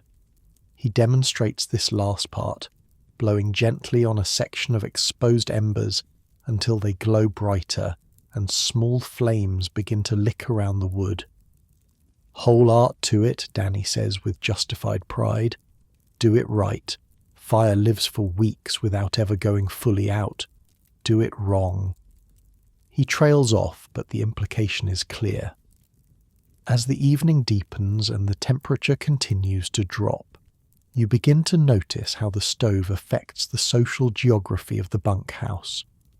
The area immediately surrounding the stove, about a 10-foot radius, is significantly warmer than the rest of the building. This creates concentric zones of comfort and activity. Closest to the stove, it's almost uncomfortably hot. This zone is used primarily for drying clothing and warming up immediately after coming in from outside. No one lingers here except Danny, who seems immune to the intense heat. The next zone, from about 10 to 20 feet from the stove, is comfortably warm. This is where most social activity happens in the evening. Card games, conversation, letter writing, tool repair. The deacon's seat mostly falls within this radius. Beyond 20 feet, especially in the corners furthest from the stove, the temperature drops noticeably. These areas are primarily used for sleeping, with men relying on wool blankets and shared body heat to stay warm through the night. Ever notice the old-timers sleep furthest from the stove? Schmidt comments, seeing your observations of the different zones. Learn to sleep cool, you adapt better to everything else. This insight explains Isaacson's earlier offer to trade bunks. The veterans actually prefer the cooler sleeping areas, not out of self-sacrifice, but because they've learned that acclimating to cooler temperatures makes all aspects of winter life more manageable. The stove affects more than just heating zones. It creates its own microclimate within the bunkhouse. The air directly above it rises rapidly, creating convection currents that circulate warmth throughout the building. This circulation isn't perfect, hence the colder corners, but it's surprisingly effective. The rising heat carries moisture with it, steam from drying clothes, breath from 100 men, sweat evaporating from bodies. This moisture condenses on the coldest surfaces, primarily the roof and windows, creating steady drips in some areas and thick frost in others. Gotta watch for drips, Gustafson advises, pointing to dark water stains on a few bunks. Get your bedding wet. You're in for a miserable night. Some men rig little gutters out of birch bark to channel the drops away. The moisture issue highlights another crucial function of the stove beyond heating. It helps manage humidity. Without the constant heat creating circulation, moisture would accumulate more quickly on everything, making clothes and bedding chronically damp, a potentially lethal situation in winter conditions. Around 8 o'clock there's an unexpected commotion. The door bursts open, admitting a blast of frigid air and 2 loggers half carrying a third between them. The man's face is alarmingly white, with grey-white patches on his cheeks and nose. Frostbite, announces one of the men helping him. Found him disoriented about a quarter-mile from camp. Must have gotten lost heading back from the North Cut. The injured man is Ellis, a quiet Canadian who keeps to himself. Now he's shivering violently, his speech slurred, his movements uncoordinated, clear signs of hypothermia beyond just the frostbite on his face. "Get him to the stove, slowly," orders Mackenzie, who materializes from his small private room at one end of the bunkhouse. "Don't rush it." The men help Ellis to a bench positioned a careful distance from the stove, close enough to benefit from the heat, but not so close as to warm him too quickly. Someone brings a blanket, which is wrapped around his shoulders. "Danny, water," Mackenzie says. "Lukewarm, not hot." "And someone fetch snow, clean snow." The older logger's directives are followed without question. Danny heats water to a precise temperature. "Blood heat, no hotter," he murmurs, testing it with a finger. Someone else returns with a basin of fresh snow. What happens next is a master class in treating cold injuries, knowledge that has been refined through generations of Northwoods experience. Mackenzie gently applies lukewarm water to Ellis's hands and ears, areas with frostbite that aren't as severe. For the more seriously frozen tissue on his cheeks and nose, he uses something unexpected: snow. "Don't rub," he instructs as he demonstrates, very gently pressing clean snow against the grey-white patches. "Just contact." Draws the frost out slowly. The treatment seems counterintuitive, using snow to treat freezing, but you can see it working as circulation gradually returns to the affected areas. The worst outcome would be for the tissue to thaw too quickly, causing cellular damage that could lead to gangrene. Ellis remains by the stove through the night, his condition slowly improving under Mackenzie's watchful eye. By morning, the immediate danger has passed, though the frostbitten areas now look red and blistered. "He'll keep his nose and most of his cheeks," Mackenzie pronounces. "Might lose a bit of the left earlobe. Lucky we found him when we did." The incident is a stark reminder of how quickly the winter environment can turn lethal, even for experienced woodsmen. It also underscores the life-saving importance of the bunkhouse and its stove. Without this refuge and its carefully maintained heat, Ellis would almost certainly have died. The stovepipe, you notice, is almost as important as the stove itself. Made from sheet iron and 8 inches in diameter, it runs the full length of the bunkhouse before exiting through the roof. This long run is intentional. It extracts maximum heat from the exhaust gases before they escape outside. "Clever design," comments Schmidt when he sees you examining it.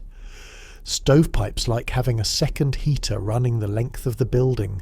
Finns call it a heat grabber, same idea as their masonry heaters back home.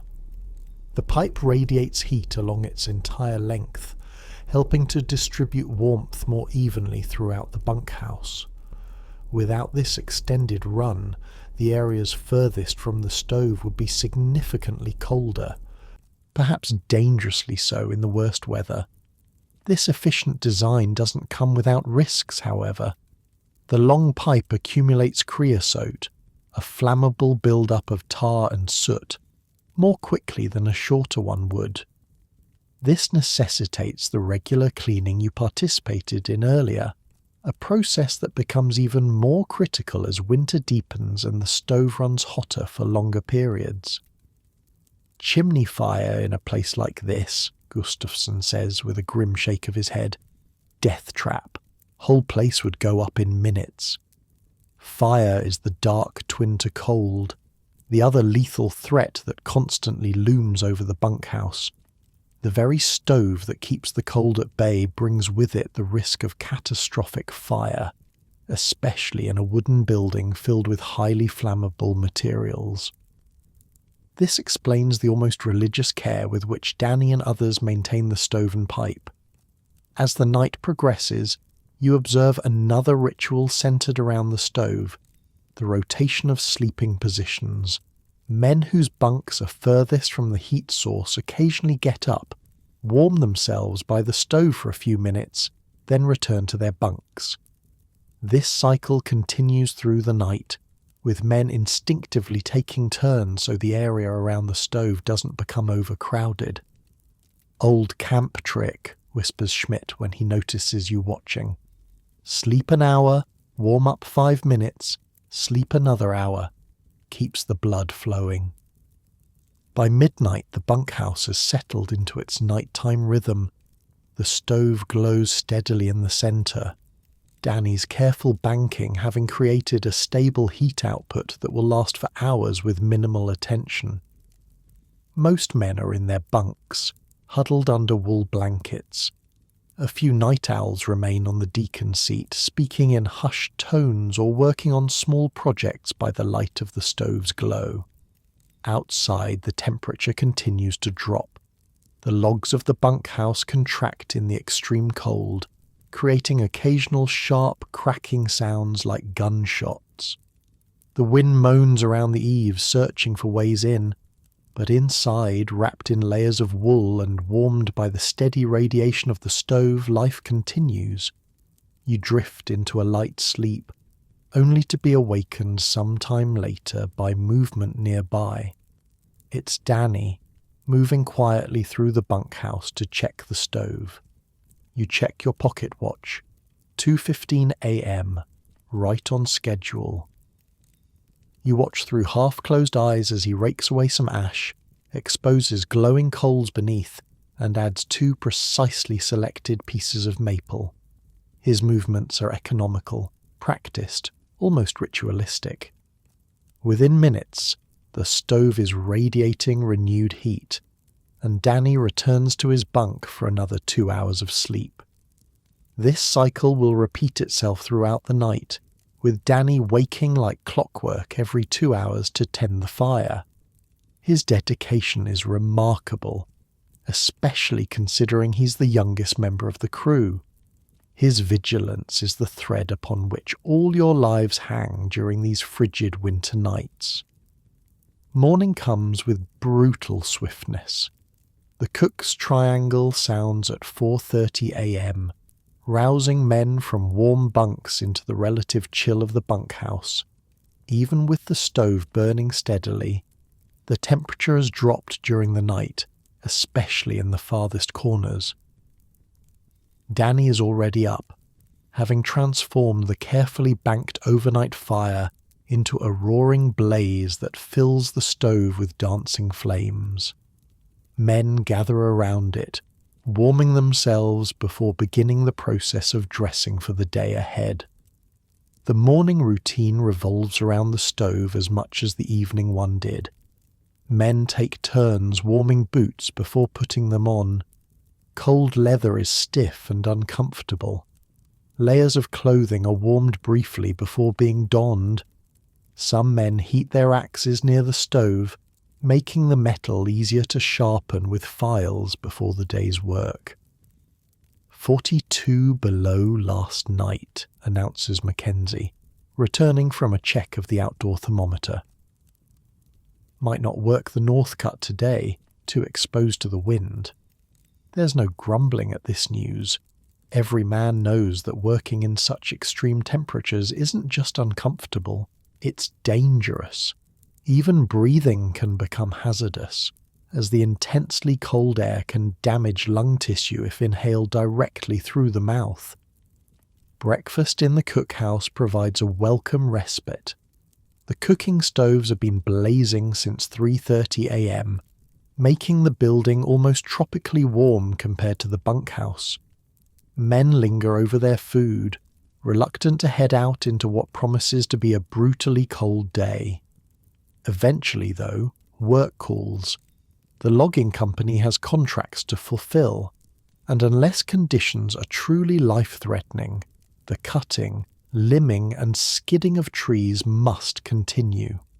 Men bundle up in multiple layers, covering every inch of skin possible, and head out to face the frozen world.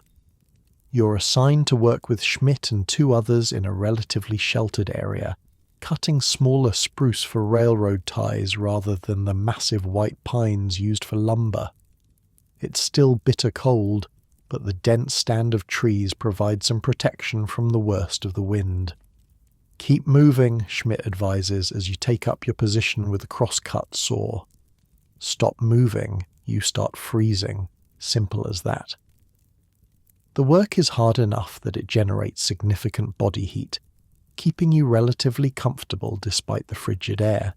Still, any pause in activity is immediately noticeable. Within seconds, the cold begins to seep through your layers of wool, reminding you of its constant presence. By midday, clouds have moved in, bringing with them a new threat: snow. Not the light, powdery snow of extreme cold, but heavier flakes that suggest the temperature has actually risen slightly. Blizzard coming, predicts Gustafsson, glancing at the darkening sky. Might be a bad one. Snow this heavy with temperature this low.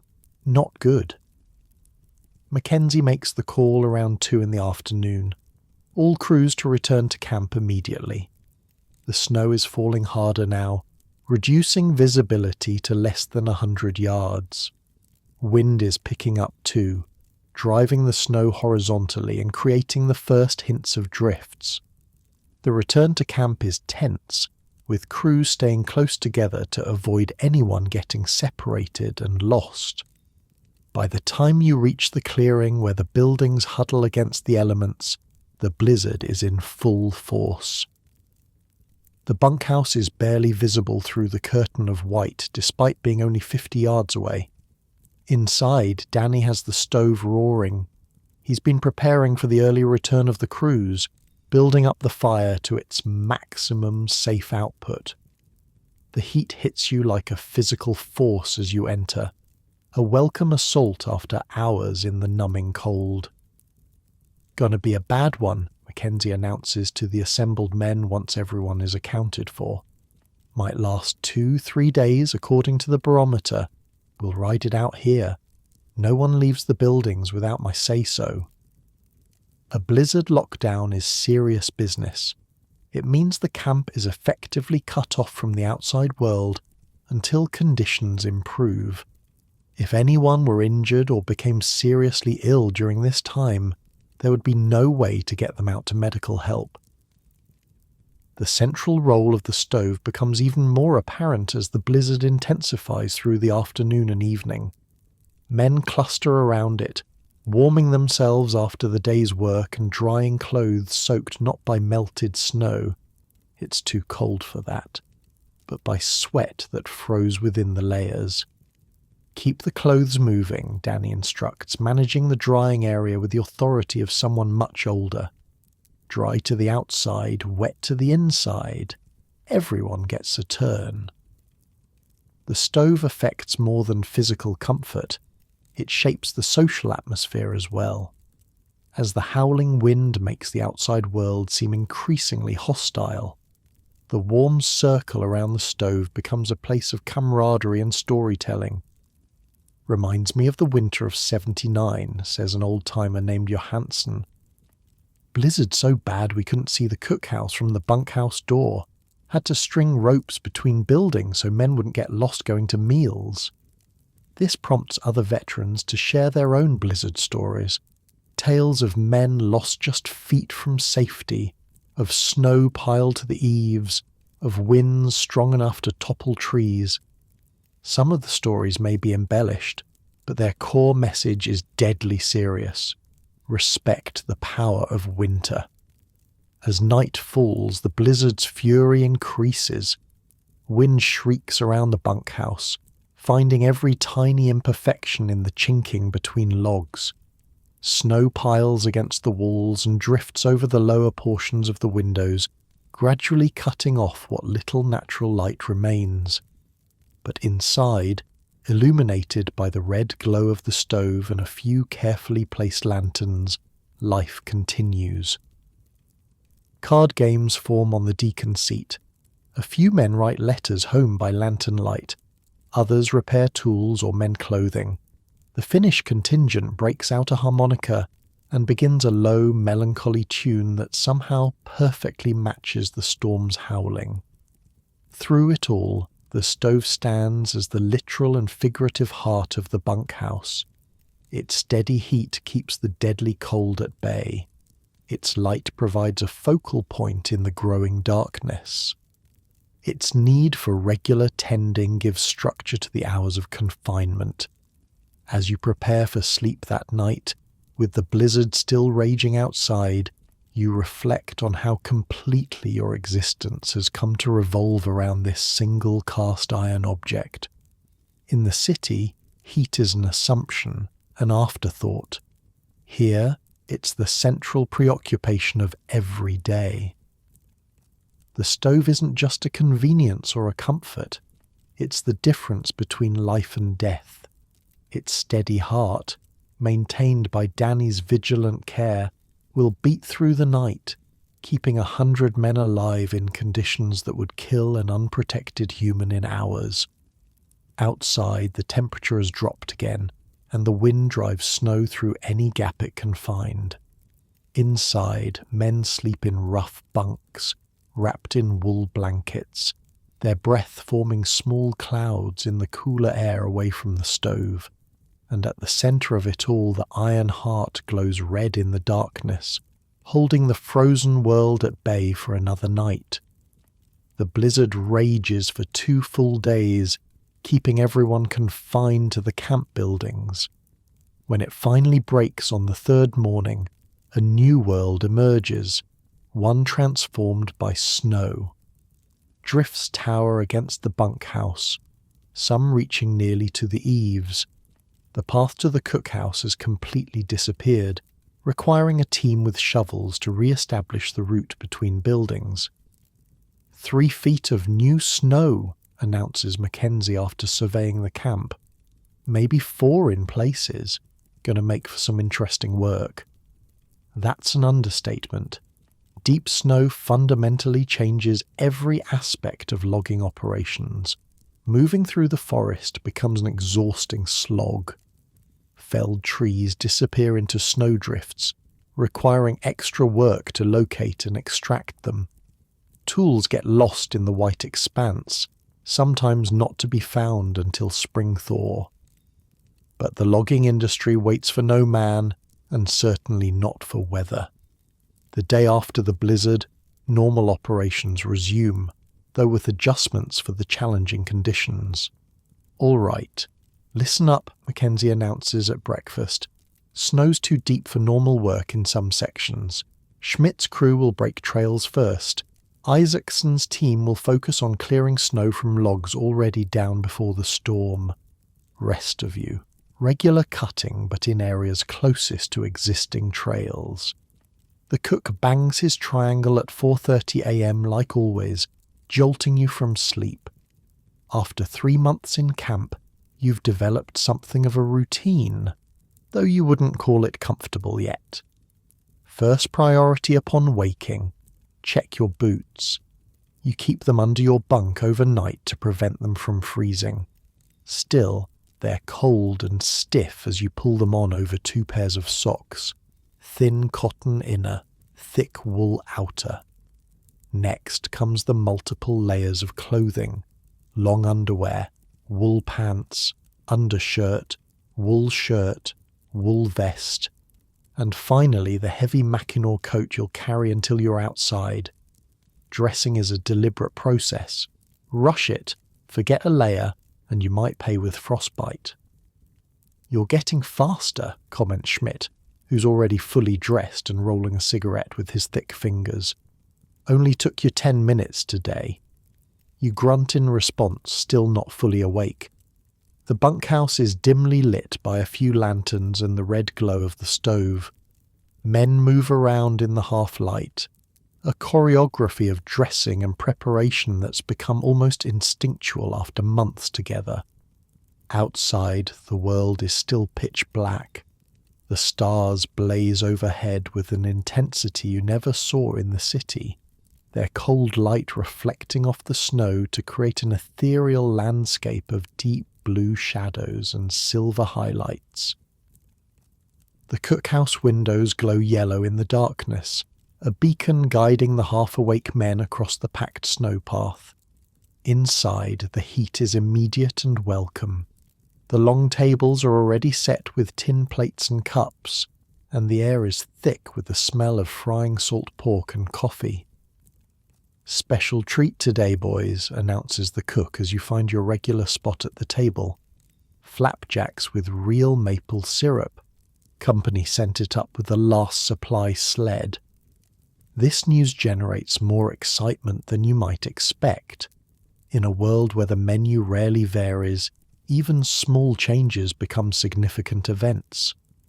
The maple syrup, a luxury in the Northwoods winter, is a topic of animated conversation as men fill their plates. A typical breakfast is enormous by city standards. A stack of 8 to 12 pancakes, half a pound of salt pork, and several cups of coffee strong enough to stand a spoon in. You've learned to eat it all, knowing that the calories are necessary fuel for the day ahead. "Wonder where we'll be cutting today," muses a logger named Peterson between mouthfuls of pancake. "Hope it's not that section up on the ridge. Wind'll be brutal up there after the storm." Mackenzie, who always eats quickly at the head table, stands to address the crew as most are finishing their meals. He lays out the day's assignments with military precision, naming crew leaders, cutting areas, and specific objectives. There's a system to his planning.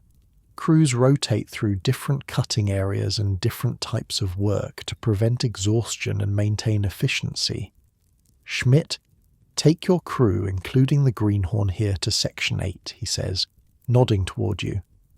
"Good white pine there and relatively sheltered from the wind. Expect 3 logs per man minimum today." By 5:30 a.m., breakfast is over, and men begin heading to the tool shed to collect their equipment for the day. The sky is still dark, though a faint lightening on the eastern horizon suggests dawn isn't far off. The tool shed is a sacred place in its own way. Axes, saws, cant hooks and peavies hang in precise arrangements on the walls.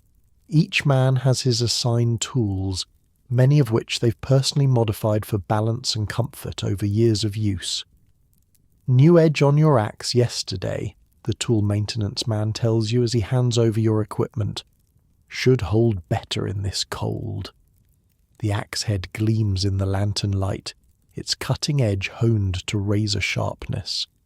A dull axe is worse than useless in the woods. It's dangerous, requiring more force and increasing the risk of glancing blows. Your crew assembles near the edge of camp. Schmidt checks that everyone has the necessary equipment, then leads the way into the forest.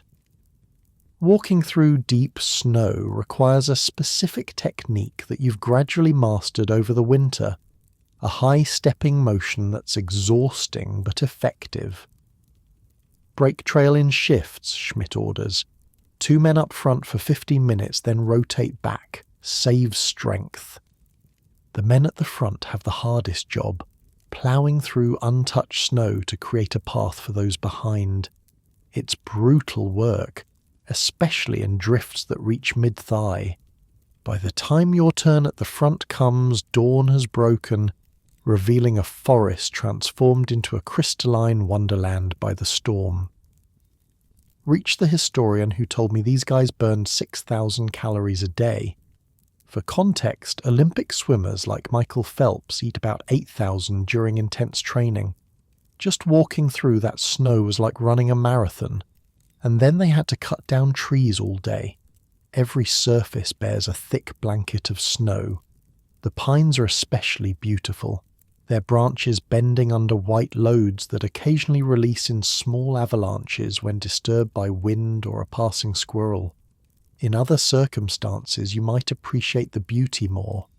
Now, with sweat already forming under your layers despite the bitter cold, you're mostly concerned with the practical challenges the snow presents.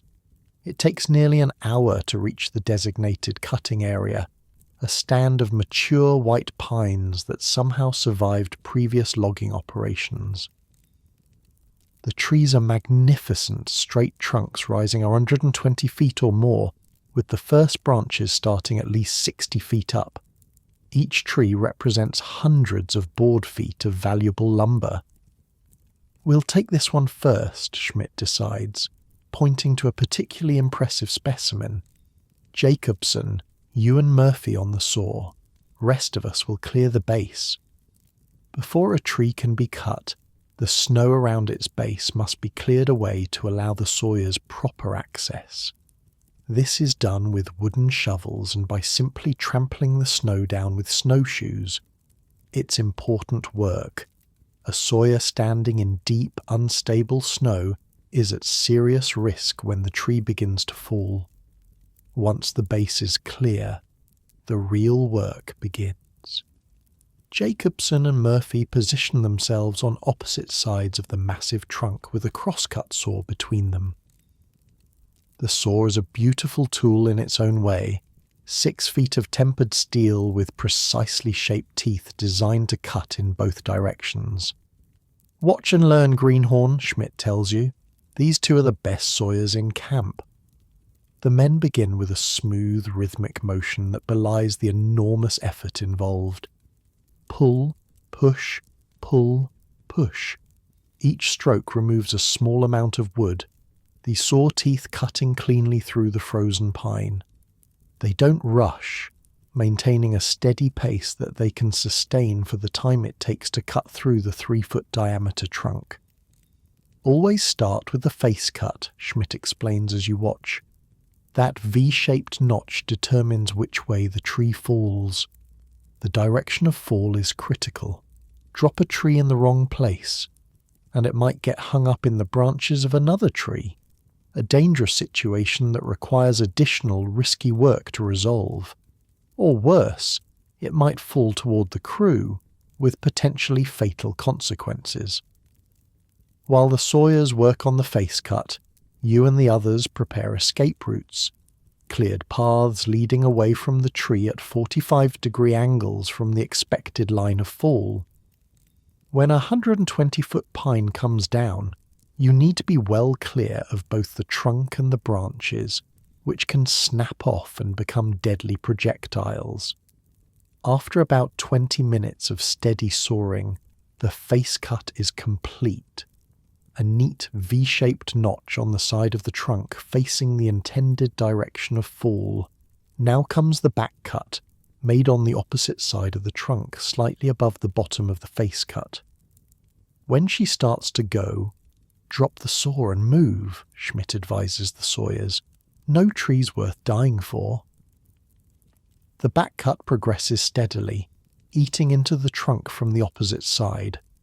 When approximately 2 inches of wood remain between the back cut and the point of the face cut, the tree begins to show signs of movement, a subtle leaning, almost imperceptible at first. "She's going," calls Jacobson. "Timber!" This traditional warning shout alerts everyone in the vicinity that a tree is falling. The sawyers drop their saw and move quickly along the prepared escape routes.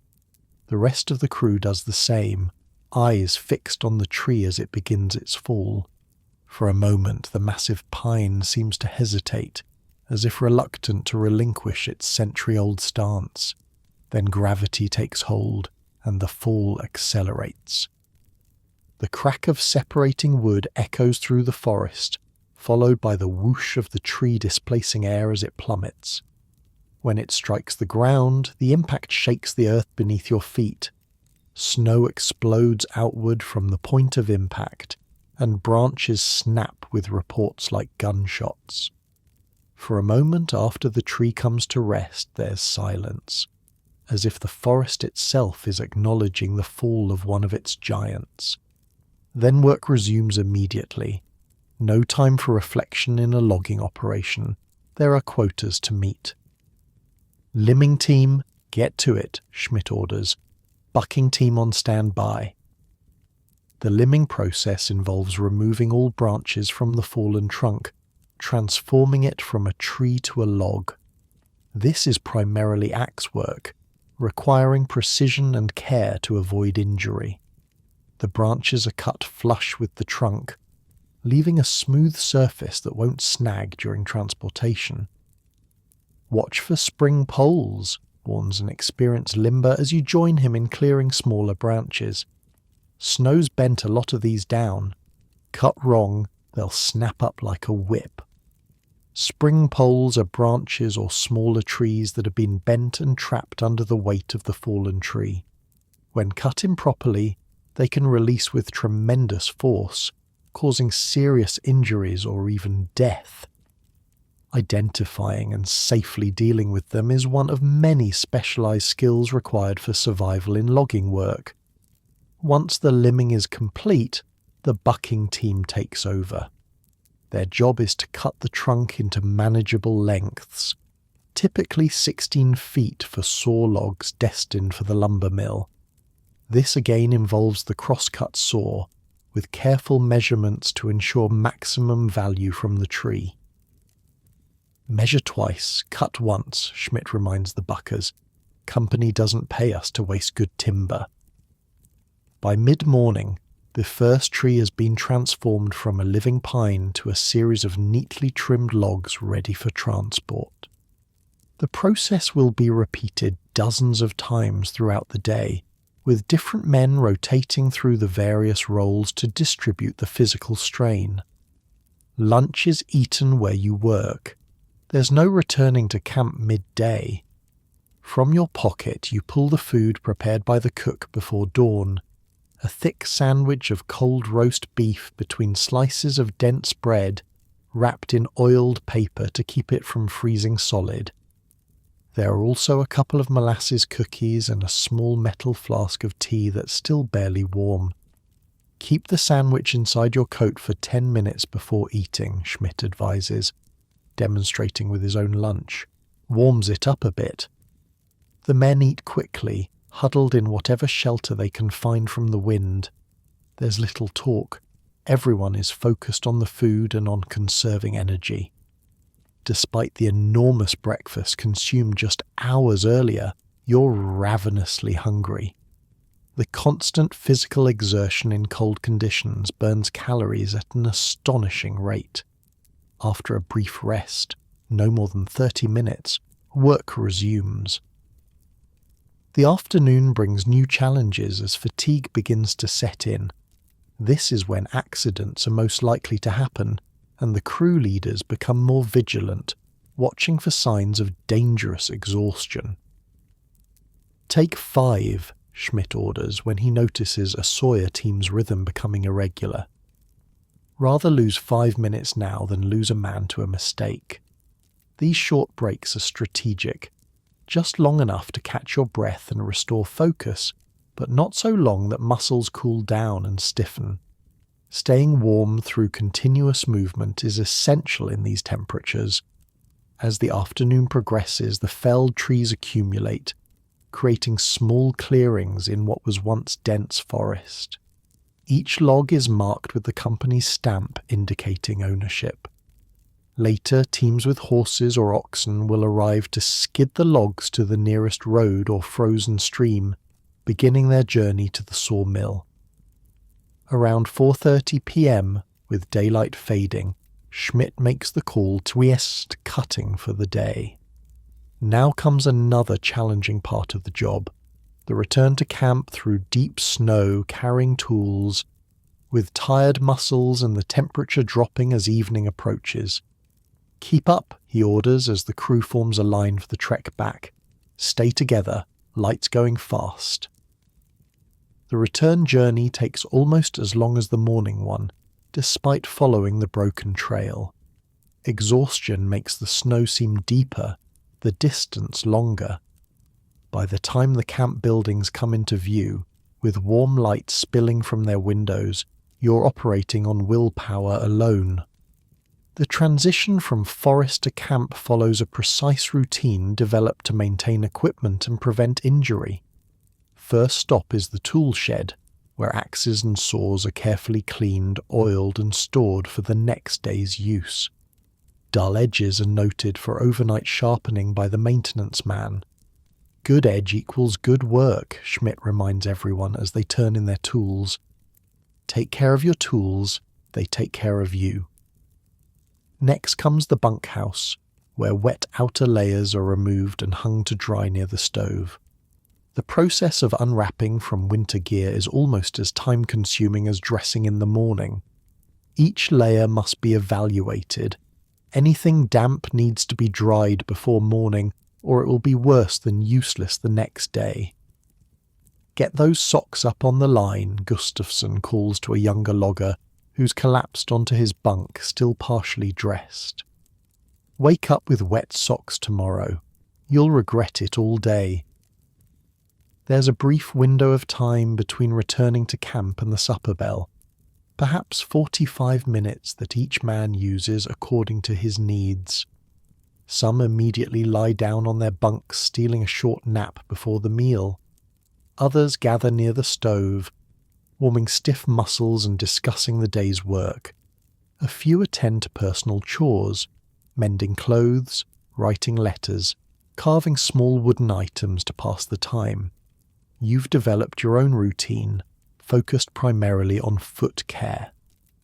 Removing your boots and socks, you carefully inspect your feet for any signs of frostbite or trench foot, the constant winter enemies of the lumberjack. Then you massage them back to life before putting on dry socks, preparing for the short walk to the cookhouse. At precisely 6 p.m, the cook's triangle sounds, signalling supper. Despite bone-deep fatigue, no one misses this meal. It's not just sustenance, but the main social event of the day.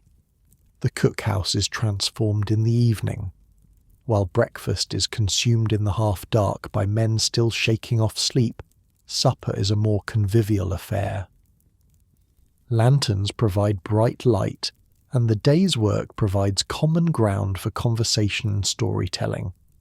Tonight's meal is typical of logging camp fare. Roast beef in thick slices, mashed potatoes swimming in gravy, baked beans, fresh bread with butter, and apple pie for dessert. The portions are enormous, over 1 pound of meat per man, 2 pounds of potatoes, all the bread and beans you can eat, and an entire small pie for each logger. Cookie's outdone himself tonight, comments Murphy, cutting into his roast beef.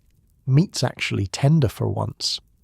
The cook, hearing this from his position near the serving area, gives a mock bow. Only the best for my boys.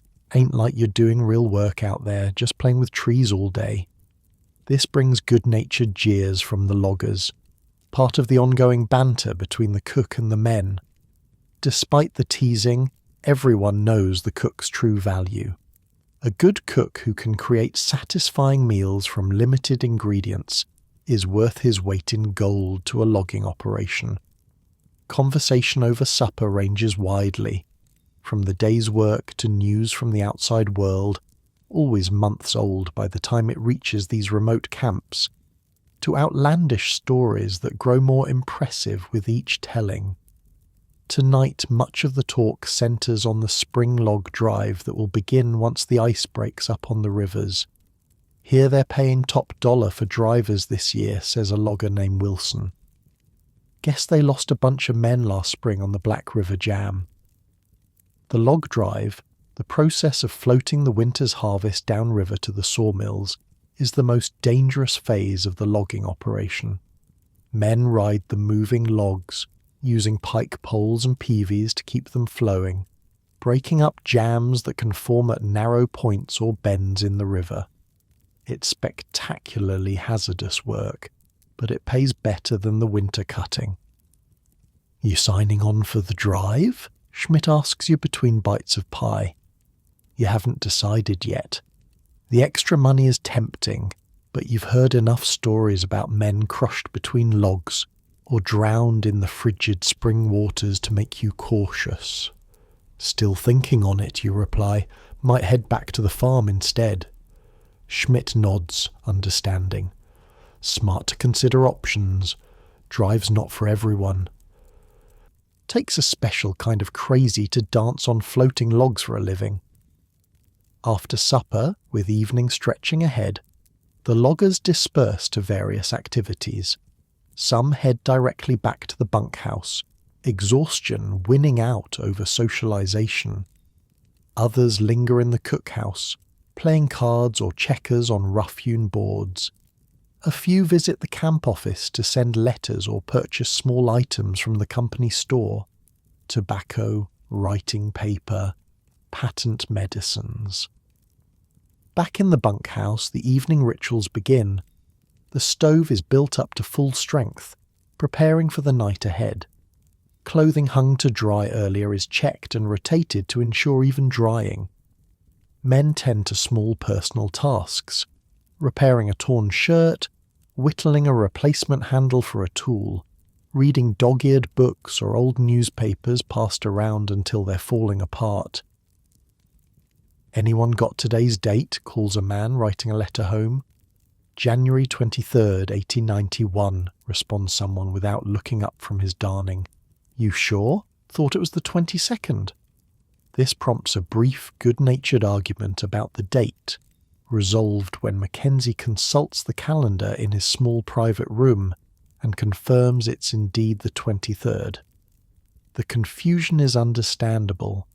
In the isolation of winter logging camps, days blend together in a rhythm of work and rest that makes specific dates seem almost irrelevant. What matters more is the progression of the season, the gradually lengthening days, the occasional shifts in weather patterns, the steadily growing pile of logs that represents the winter's work. On the deacon's seat, a group has formed around Isaacson, who's recounting a tale from his early days as a logger in Michigan. "Coldest winter I ever saw," he says, his Finnish accent growing stronger as he warms to his story. "So cold the words froze coming out of your mouth. Had to thaw conversations in spring to hear what was said in January." The men laugh, but there's appreciation for the artful exaggeration. Storytelling is a valued skill in the bunkhouse, helping to pass the long winter evenings and maintain morale through the monotony of the season. Music forms another cornerstone of evening entertainment. Tonight, a French-Canadian named Leblanc has brought out his fiddle, and another logger accompanies him on harmonica. They play lively tunes that have several men tapping their feet despite their exhaustion. "Give us the red-haired boy," calls someone from across the bunkhouse. Leblanc obliges, launching into the popular tune with enthusiasm if not perfect technique. A few men sing along, their rough voices creating a surprisingly harmonious chorus in the warm, close air of the bunkhouse. Gradually, as the evening wears on, men begin to turn in. The day starts early and sleep is precious. By 9 o'clock, more than half the bunks are occupied, their inhabitants already wrapped in wool blankets against the chill that will inevitably creep in during the night. You stay up a bit longer, watching Danny's careful banking of the stove for the night. His practiced movements seem almost ritualistic. Rake the coals, position the logs just so, apply a careful layer of ash to slow the burn rate. "Learn something new today?" he asks, noticing your attention. You think about it. "Learned how Schmidt judges when a tree's ready to fall. Says he can feel it in the saw, a change in resistance just before it goes." Danny nods. "Good knowledge to have. Might save your life someday." That's the essence of life in the logging camp. Each day brings new knowledge, small lessons that accumulate into the expertise needed to survive and work effectively in this unforgiving environment.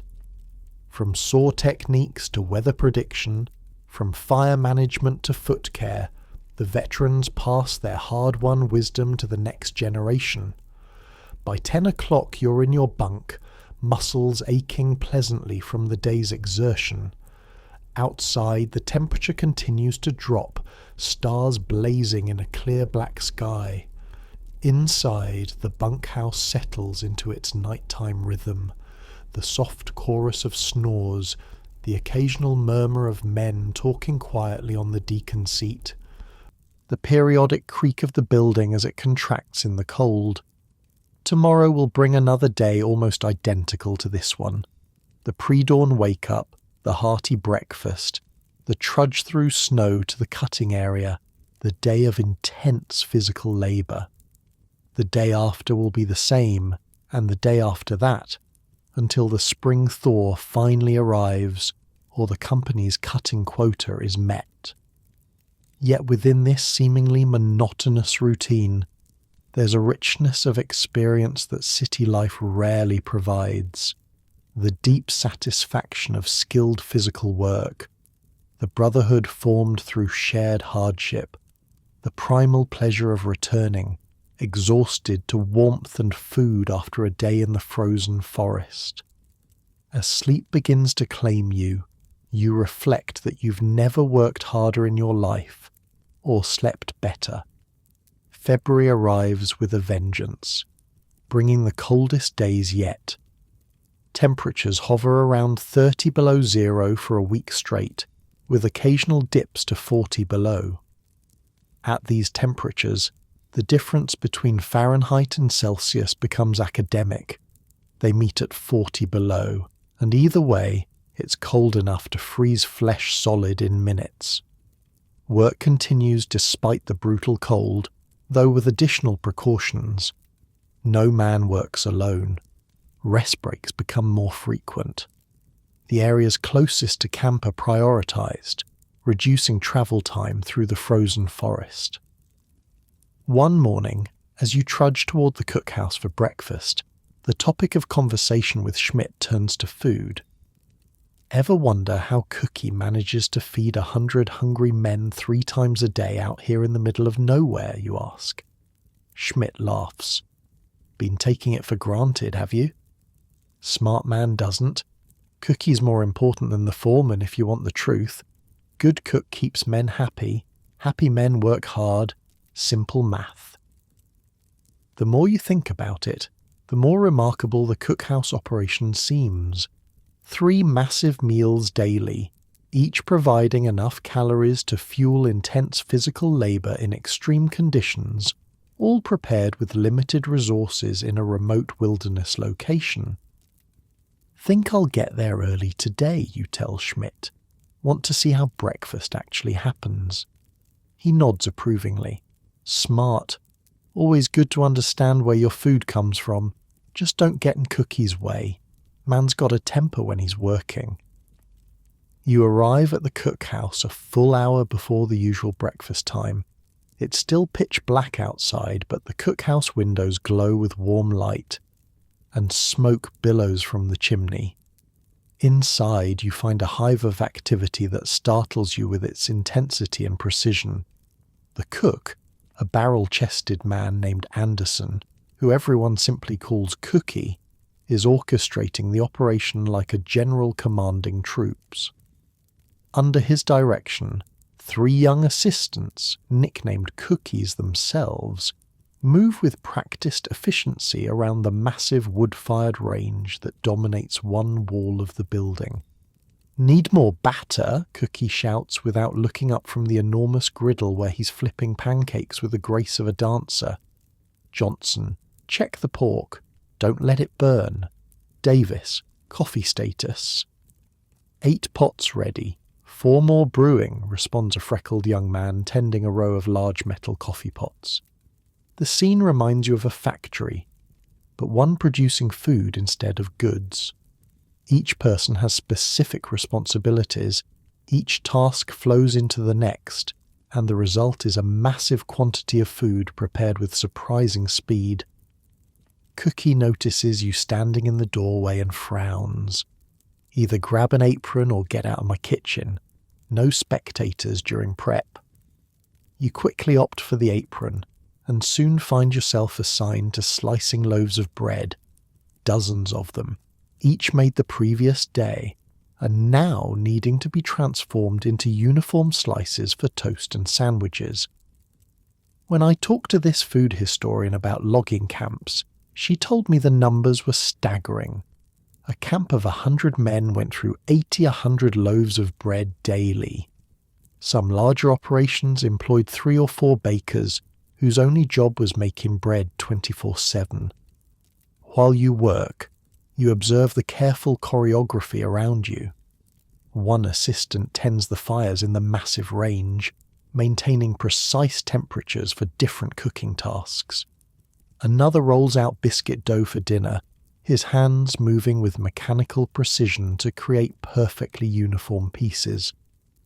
Cookie himself manages the griddle, cooking 30 pancakes simultaneously, flipping them with 2 long spatulas wielded like extensions of his arms.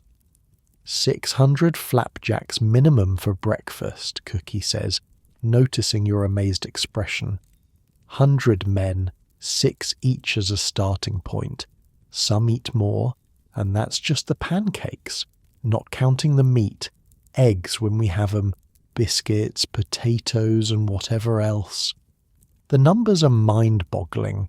The sheer volume of food required to feed a logging crew would overwhelm most restaurant kitchens. Yet here in the wilderness, working with equipment that hasn't changed much in decades, Cookie and his team produce meals that would be impossible in many better-equipped facilities. Secrets in the prep, Cookie tells you as he slides perfect pancakes onto a warming tray. Everything ready before you need it. Batter mixed the night before. Meat sliced and ready. Coffee beans ground. Fire at the right heat. Timing is everything.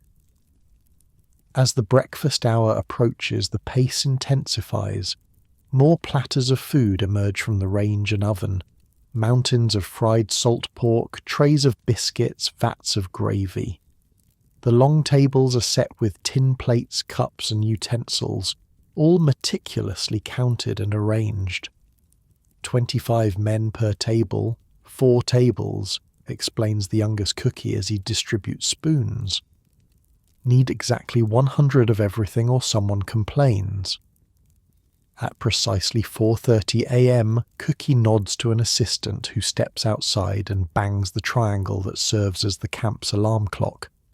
Within minutes, men begin filing in, stomping snow from their boots and bringing with them a blast of frigid air each time the door opens. The serving process is another marvel of efficiency. Men file past the serving area, where Cookie and his assistants deposit precisely measured portions on each plate. A mountain of food that would constitute 3 normal meals for most people. 6 for you, Cookie says as he slides pancakes onto your plate. And extra pork. You're still too skinny for this weather. Back at your regular table, you look at your breakfast with new appreciation, understanding now the work that went into producing it. The pancakes are perfectly cooked, golden brown, light and fluffy inside. The salt pork is crisp on the edges but moist within.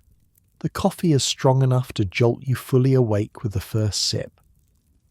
"Saw you helping in the kitchen," Schmidt comments as he takes his seat across from you. Getting friendly with the cook is the smartest thing you can do in camp. After breakfast, you return to your regular work crew, but the glimpse into the cookhouse operation has piqued your curiosity. That evening after supper, you approach Cookie as he supervises the cleaning of the dining area. "Mind if I ask some questions about how you manage all this?" you inquire cautiously, aware of his reputation for a short temper. He studies you for a moment, then shrugs. "Got time while they finish up." "What do you want to know?" "How do you store enough food for 100 men through the winter? Must take a lot of planning." Cookie actually smiles, pleased by your interest in his domain. "Come see the root cellar, heart of the whole operation." He leads you through the kitchen to a heavy trapdoor in the floor. Pulling it open reveals a sturdy ladder descending into darkness. Cookie lights a lantern and leads the way down. The root cellar is much larger than you expected, a cavern dug deep into the frozen ground beneath the cookhouse. The temperature here remains a constant 32 to 35 degrees, cold enough to preserve perishable foods, but not so cold that everything freezes solid. Natural refrigeration, Cookie explains, holding the lantern high to illuminate the space. Ground insulates against the worst cold. Heat from the kitchen above keeps it from freezing completely. The organization of the cellar is impressive. Wooden shelves line the walls, holding an astonishing variety of provisions. Barrels of flour, sugar, and salt stand in neat rows. Sacks of potatoes, onions, and other root vegetables are stacked in ventilated bins. Sides of beef and pork hang from hooks in the ceiling. Company sends supply sleds monthly, Cookie continues, moving through the space with proprietary pride. But I plan for delays. Always keep at least 3 weeks extra provisions on hand. Weather turns bad, trails get blocked, men still need to eat. You spot barrels labelled apples and cabbages, surprising finds in a winter logging camp. How do you keep those fresh, you ask, pointing to the barrels. Apples stored in sawdust keep for months if you check them regularly. Remove any going bad. Cabbages too, hung upside down. Got tricks for everything. The planning involved staggers you. Cookie has to calculate food requirements for 100 men, 3 meals daily, for an entire winter season, and build in redundancy for emergencies. One miscalculation could mean short rations, leading to weakened men unable to work effectively in dangerous conditions. 6,000 calories per man per day, minimum, Cookie says, as if reading your thoughts. Heavy work in cold weather burns fuel like you wouldn't believe. Some of the bigger men, the real workers, might hit 8,000 calories daily. He points to various staples as he continues. Carbohydrates from flour, potatoes, beans, dried fruits. Protein from meat, mostly pork and beef. Fat from salt pork, butter when we have it, lard. Balance matters. Too much of one, not enough of another. Men feel it in their work. The scientific understanding behind Cookie's planning is surprisingly sophisticated. Long before nutritional science became formalized, he's developed an intuitive understanding of human metabolic needs in extreme conditions. What about fresh vegetables, you ask, noticing their absence? Cookie's face darkens slightly. Hardest part of winter diet. Store cabbage, potatoes, onions, carrots. But by February running low. Why scurvy was the logger's enemy. Company sends limes and lemons when they can, but not enough. He shows you a barrel in the corner containing wrinkled apples. Dole these out carefully, 1 per man every few days. Not much, but helps. Climbing back up to the kitchen, you're struck by the immense responsibility Cookie carries. The health and strength of every man in camp, their very survival, depends on his knowledge, planning, and execution.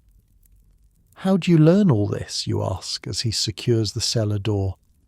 22 years feeding logging crews, he replies matter-of-factly. Started as a cookie like Johnson there, barely 15. Learned from old Swedish camp cook. Man knew more about feeding workers than any fancy city chef.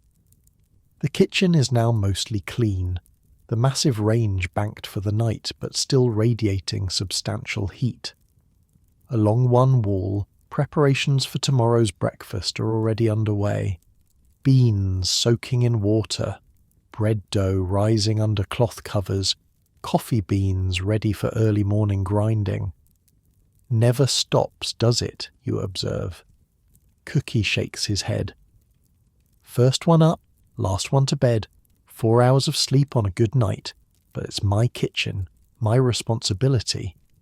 The pride in his voice is unmistakable. Despite the grueling schedule and enormous pressure, Cookie clearly finds deep satisfaction in his role. How do you plan the menus, you ask, genuinely curious about the decision-making process. Balance between what's available, what men need, and what keeps morale up, he explains, checking the bread dough with experienced fingers. Heavy breakfast before work, pancakes, meat, lots of fat and carbs for quick energy. Portable lunch they can carry, sandwiches, cookies with molasses to resist freezing, dinners for replacing what they burned, meat, potatoes, beans for slow energy, pie, or cake for morale. The mention of morale highlights another dimension of Cookie's role. Food isn't just fuel, it's a primary source of comfort and pleasure in the isolated, physically demanding world of the logging camp. Sunday's special, Cookie continues, different menu, better cuts of meat, more variety. Gives men something to look forward to through the week. Same with holidays, Christmas, New Year's. Special meals keep spirits up. You recall the excitement over the maple syrup at breakfast, how such a small luxury generated disproportionate happiness. In the austere world of the logging camp, these culinary variations take on outsized importance. Company understands a good cook's worth, Cookie says, a hint of satisfaction in his voice. Pay me more than anyone except the foreman. Some companies I make more than him too. Good cook keeps a crew together. Bad cook, men leave.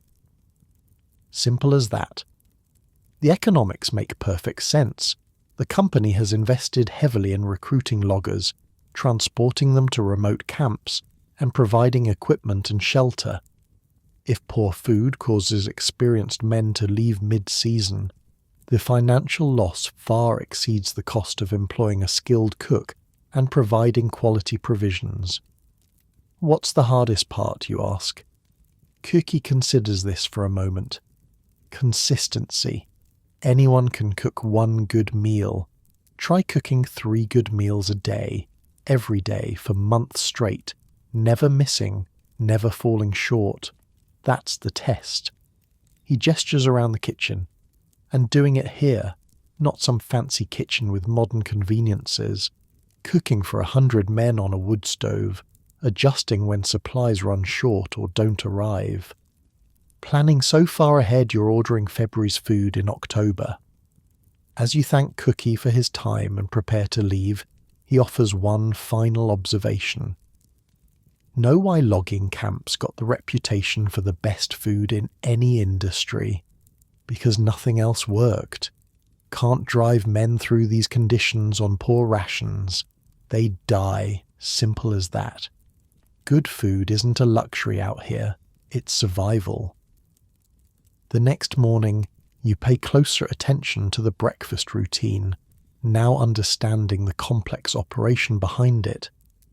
The pancakes aren't just pancakes, they're carefully formulated fuel designed to provide the right balance of carbohydrates, fat, and protein for the morning's work. The coffee isn't just a beverage, it's a stimulant precisely timed to kick in as men begin the physically demanding process of felling trees. Over the following days, you develop a new appreciation for the critical role food plays in the logging operation. You notice how the experienced loggers pace their eating throughout the day, finishing every crumb of their enormous breakfasts, carefully rationing their packed lunches to maintain energy through the afternoon, returning ravenous for the evening meal that replaces the day's burned calories. One particularly cold afternoon, Gustafsson shares additional insight as you both pause briefly to catch your breath during a tree felling operation. Cookie's got it tougher than most, he comments, wiping frost from his beard. Some camps, they just feed men enough to keep 'em working. Good calories, but plain as dirt. Anderson takes pride in his cooking. Tastes good and keeps you going. Big difference for morale. Makes sense, you reply. But how does he manage the variety with limited supplies? Gustafson chuckles. Creativity. Man can make salt pork taste different 5 ways, smokes some of it himself out back, cures some different, slices it thick one day, thin the next, fries it crisp or keeps it tender. Same meat, feels like different meals. This artistry within constraints impresses you even more than the sheer volume of food produced. Cookie is performing a daily high-wire act, balancing nutritional requirements, logistical limitations, and the psychological needs of 100 hard-working men isolated in a frozen wilderness for months on end. This Sunday dinner that weekend proves Gustafson's point about variety and morale. Cookie produces a feast that generates audible excitement as men enter the cookhouse. Roast venison from deer hunted by some of the loggers during a rare day off. Real mashed potatoes with butter, rather than the more common boiled or fried potatoes. Fresh bread still warm from the oven, and for dessert a remarkable apple cobbler topped with a sweet crumble made from hoarded sugar and butter. Like Christmas in February, remarks Murphy as he digs into his second helping of venison. Don't know how Cookie got this meat so tender.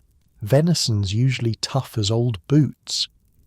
The answer comes from Schmidt, who knows seemingly everything about camp operations.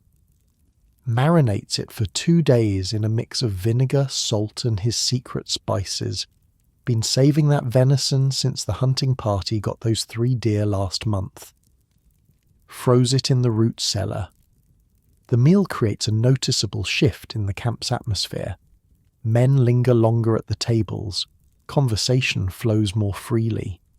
Even Mackenzie seems less stern than usual, engaging in actual small talk with the crew leaders. This is why Cookie's worth his weight in gold, Schmidt tells you quietly. Look around. Men who 10 minutes ago were bone-tired and dreading tomorrow's work are now laughing, talking about their families, making plans. Food does that. Changes how men feel about everything else. The next day brings another lesson in the importance of the cook, this time from an unexpected source. A supply sled arrives from the nearest town bringing mail, some replacement tools, tobacco, and most importantly fresh provisions for the cookhouse. You're assigned to help unload the supplies, transferring sacks of flour, sugar, coffee beans and other staples to the cookhouse storage area. During this process, you notice Cookie personally inspecting every item with intense scrutiny. "These potatoes have frost damage," he says sharply to the sled driver, holding up several specimens from a sack. "And the apples are half rotted. What happened?" The driver shrugs apologetically. "Sled broke through ice crossing Miller's Creek. Everything got wet, then froze before we could dry it properly. Bad luck." Cookie's expression darkens. Bad luck could mean hungry men in 2 weeks. Company was supposed to send 20 sacks of potatoes. If half are damaged, we're short. He immediately seeks out Mackenzie, and the 2 men have an intense discussion in the corner of the storeroom. You can't hear the details, but the seriousness of their expressions tells you this isn't a minor issue. Later, Schmidt explains the situation. Cookie's recalculating all the meals for the next month. Need to stretch what we have until the next supply run. Might mean smaller portions of some things, substitutions for others. "Is it that serious?" you ask, surprised by the level of concern over some damaged potatoes. Schmidt's expression is grim. Food isn't just food out here. It's the difference between men who can work safely and men who make mistakes because they're running on empty. Mistakes in our line of work get people killed. The next morning at breakfast, Cookie addresses the assembled men before they begin eating. It's unusual. He typically stays in the kitchen, letting his food speak for itself. "Got some damaged goods in yesterday's delivery," he announces without preamble. "Means we need to adjust. Potatoes will be scarcer than planned. Making up the calories with more beans and bread. Won't taste as good, but will keep you going." There's some grumbling, but less than you expected. The veterans nod with understanding. They've been through this before. The greenhorns follow their lead, recognizing that this is simply another reality of life in a remote logging camp. "One more thing," Cookie continues. "Companies authorized extra molasses and sugar to make up for the disappointment. Means better desserts for the next few weeks. Fair trade, I figure." This announcement generates appreciative murmurs. The strategic balancing of disappointing news with a compensating benefit reflects Cookie's understanding of morale management as much as nutrition. Over the following days, you notice the promised changes in the menu. Potatoes appear less frequently, replaced by additional servings of beans, bread, and occasionally rice. True to his word, Cookie increases the quality and quantity of desserts. Molasses cookies become larger and more numerous in the packed lunches, and evening meals end with generous portions of cobblers, pies, and puddings. "Smart move with the desserts," Gustafson comments one evening as he finishes a slice of molasses cake. "Sugar gives quick energy, improves mood. Men will work harder tomorrow because of this cake tonight." Cookie knows exactly what he's doing. The incident with the damaged supplies illustrates another aspect of the cook's role: adaptive planning and crisis management. In a remote location where resupply might be weeks away, the ability to recalculate food requirements and adjust menus while maintaining nutritional needs is a specialized skill of immense value. One evening after supper, you notice Cookie engaged in what appears to be a complex mathematical calculation, filling pages of a notebook with figures and notes. "Inventory and meal planning," he explains when he sees your curious glance. "Calculating exactly how long current supplies will last, what substitutions need to be made, what to request in the next delivery." He shows you the notebook, filled with neat columns of numbers, every ingredient tracked by weight, volume, and calories. Know exactly how much flour makes how many loaves of bread, how many calories in each loaf, how many loaves needed per day. The level of detail is astonishing. Cookie has created what amounts to a mathematical model of the camp's nutritional needs, allowing him to make precise adjustments to maintain the required caloric intake despite varying supplies. "Learned this system from an old Swedish cook," he tells you, a rare note of warmth in his voice. "Man could calculate in his head faster than most can on paper. Taught me that feeding loggers is science, not just cooking." This scientific approach extends to understanding the different energy needs of various work roles within the camp. Cookie points to a section of his notes where he's calculated slightly different portions for different types of workers. "Sawyers burn more calories than teamsters. Men working the North Ridge in this cold need more fat than those cutting in the sheltered valley. Young men need more total food than older ones. It all matters." You begin to understand that Cookie isn't just a cook. He's essentially a nutritionist, logistician, warehouse manager, and morale officer combined into one critical role. His seemingly simple job of feeding the men encompasses a complex web of interconnected responsibilities that directly impact the success and safety of the entire logging operation. This understanding crystallizes one brutally cold morning in late February. The temperature has dropped to 45 below zero, cold enough that the company has suspended regular logging operations as too dangerous. Men remain in camp, handling indoor tasks like tool maintenance or simply resting. Despite the work stoppage, Cookie maintains the regular meal schedule. If anything, breakfast is more generous than usual. Extra pancakes, double portions of salt pork, biscuits with gravy in addition to the standard fare. "Why so much food when no one's working today?" you ask Schmidt as you both tackle the enormous breakfast. "Cold burns calories even when you're sitting still," he replies. "Body's fighting constantly to maintain temperature. Cookie knows at 45 below, men need almost as many calories resting as working on a normal day." Later that day, you help Danny maintain the bunkhouse stove, which requires constant attention to combat the extreme cold. During a brief break, you share your growing appreciation for the camp's food operation. "Never realized how crucial Cookie's job is," you comment. "Seems like everything depends on him getting it right." Danny nods seriously. "Old loggers have a saying, camp with a bad stove loses men to the cold. Camp with a bad cook loses everyone by February. Both keep us alive, just different ways." The parallel strikes you as profoundly true. The stove provides the immediate heat necessary for survival, while the food system supplies the internal fuel that allows men to generate their own heat and perform the physically demanding work of logging in winter conditions.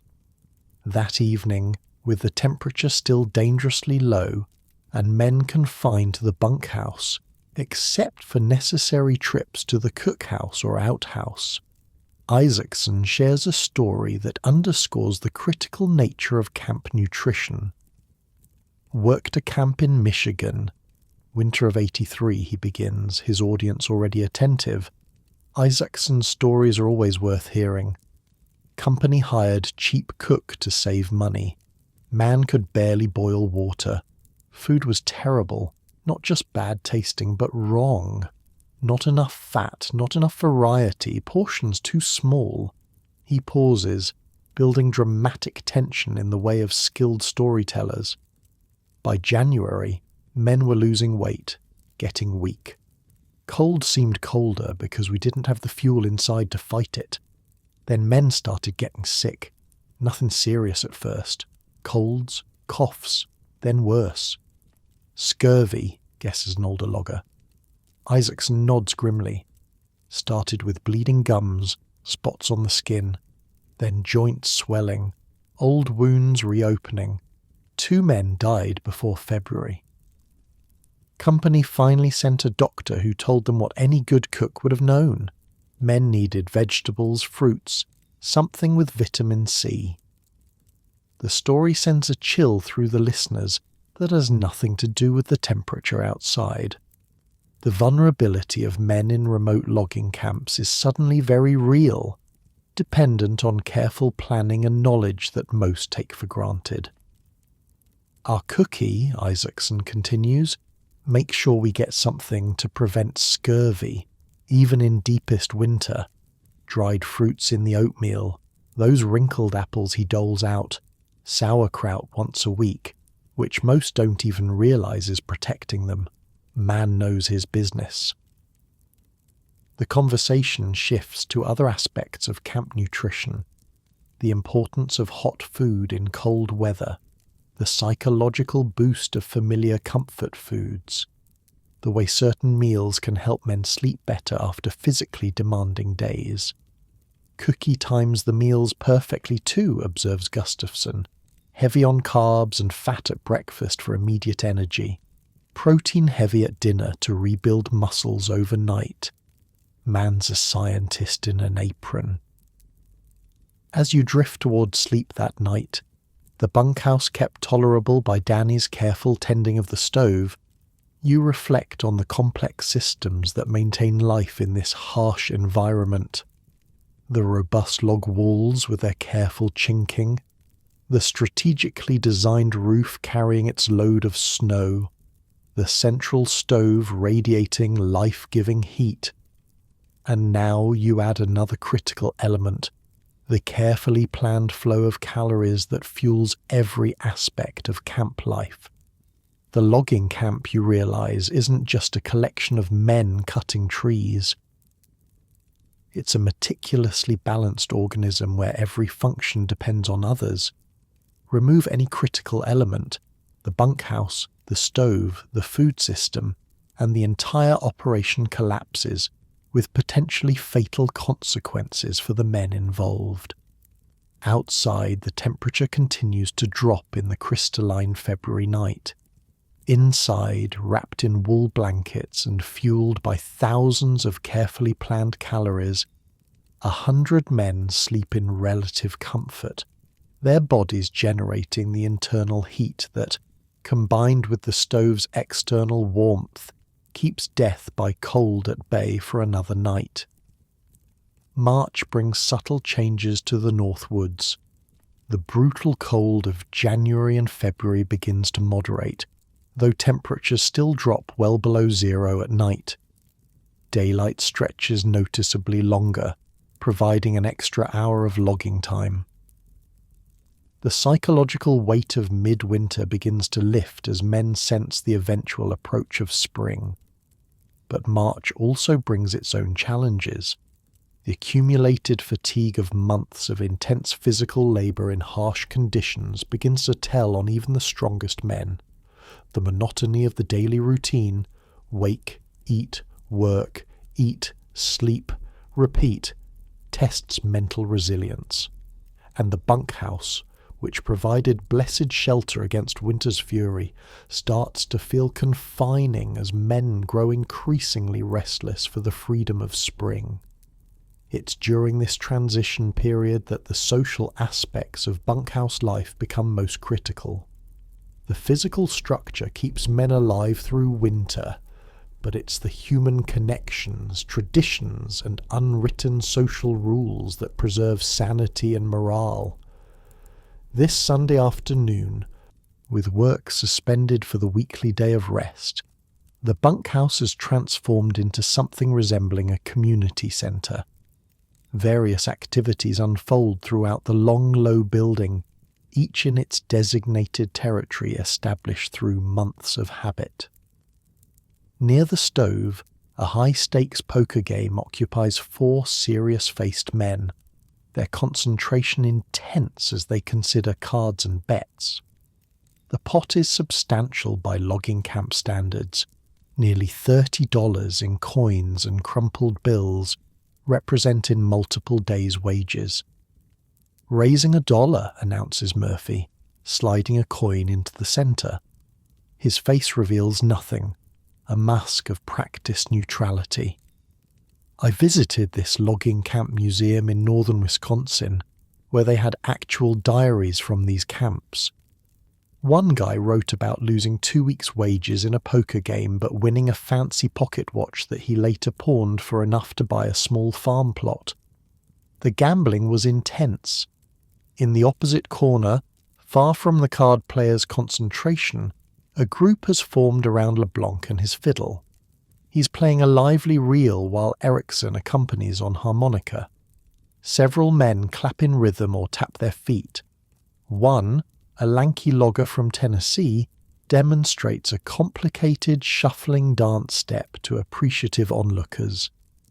Along the deacon seat, smaller clusters engage in various activities. 2 Norwegian loggers focus intensely on a chess game, using pieces they've carved themselves during winter evenings. Nearby, a group mends clothing, darning socks, patching torn shirts, replacing lost buttons. Elsewhere, 3 men clean and oil tools with meticulous care, preparing for the coming week's work. At one end of the bunkhouse, where light from a small window creates a prime reading spot, Schmidt sits with an 8-month-old newspaper spread carefully on his lap. Around him, several men listen as he reads selected articles aloud. News from a world that seems impossibly distant from these snowbound woods.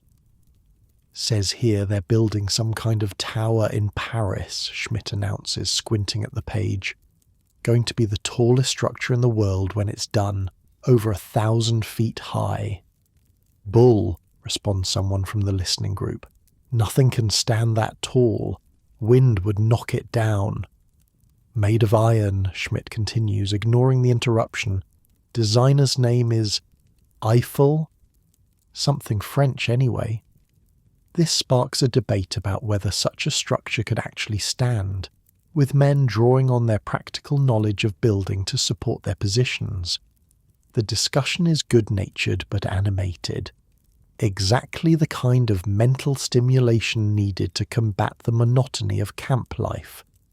You find yourself drawn to another group gathered around Isaacson, who's demonstrating an intricate knot-tying technique he learned from sailors in his youth. His massive fingers move with surprising dexterity as he creates complex patterns in a short length of rope. This one saved my life once, he explains, showing a knot that forms a secure loop at the end of a rope. Fell through ice on Lake Superior. Partner threw rope with this knot, held my weight easy, pulled me out. The practical value of such knowledge ensures an attentive audience. In a logging camp, rope skills can mean the difference between a successful operation and a dangerous failure. Men watch carefully, several practicing with scraps of cord from their pockets. "You're good with your hands for a big fella," comments a younger logger admiringly. Isaacson shrugs. "Finish thing. Long winters back home. Learn to make things, fix things, or go crazy from boredom." This captures a fundamental truth about bunkhouse culture. Skills are currency, valued not just for their practical application, but for their contribution to the community's knowledge base and entertainment options. A man who can play music, tell good stories, demonstrate useful techniques, or teach valuable skills holds a special place in the social hierarchy, regardless of his physical prowess in logging work. As afternoon deepens toward evening, the bunkhouse's social geography shifts. The card game concludes, Murphy emerging as the big winner to no one's surprise, and the space near the stove becomes available for what everyone recognizes as the main event of a Sunday evening: storytelling. The best storytellers in camp take up positions on the deacon seat near the stove, where firelight dramatically illuminates their faces and warmth, encourages listeners to gather close. An audience forms naturally, men drifting from other activities to secure good spots for listening. Tonight's featured storyteller is Gustafsson, whose reputation for tall tales is camp-wide. He clears his throat importantly as the crowd settles, enjoying the moment of anticipation he's created. "You boys think this winter was cold," he begins, voice pitched perfectly to carry throughout the bunkhouse without seeming to shout. "Let me tell you about the winter of '74 in northern Minnesota." He pauses, building tension with practiced skill. "It was so cold that winter. Words froze as they left your mouth. Couldn't have a conversation outside. Had to bring the frozen words inside, thaw 'em by the stove to hear what was said." Laughter ripples through the audience. They've heard variations of this classic logger's tale before, but Gustafsson's delivery makes it fresh. "One day, Foreman sent me to fetch water from the lake. Chopped a hole in ice, 5 feet thick, mind you, lowered my bucket. When I pulled it up, had nothing but a bucket-shaped piece of ice with the handle stuck in it." He mimics the action of pulling up a bucket, his expression of bewilderment so perfect that several men laugh out loud. Water had frozen so fast it froze the splash. Foreman didn't believe me till I brought the ice bucket in and thawed it by the stove. Made a hell of a mess when it finally melted. The tale continues, each impossible exaggeration building on the last, Gustafsson's timing impeccable as he leads his audience through a winter so cold that flames froze in the stove and had to be thawed each morning, where coffee froze so quickly men had to eat it with spoons, where axe blades shattered like glass against frozen trees. The audience response is as much a part of the performance as the story itself. Veterans play their role by offering mock skepticism or contributing competing exaggerations. Newcomers like you are expected to react with appropriate amazement or good-natured disbelief. It's theatre as much as storytelling, with established conventions everyone understands. When Gustafsson finally concludes, with an account of returning to camp in spring and finding colourful frozen swear words from the winter hanging in the air above the bunkhouse, the appreciative audience responds with applause and calls for another storyteller to take up the challenge. The Sunday storytelling session serves multiple purposes beyond mere entertainment. It preserves and transmits logging, folklore, and traditions. It reinforces community bonds through shared cultural references and in-jokes.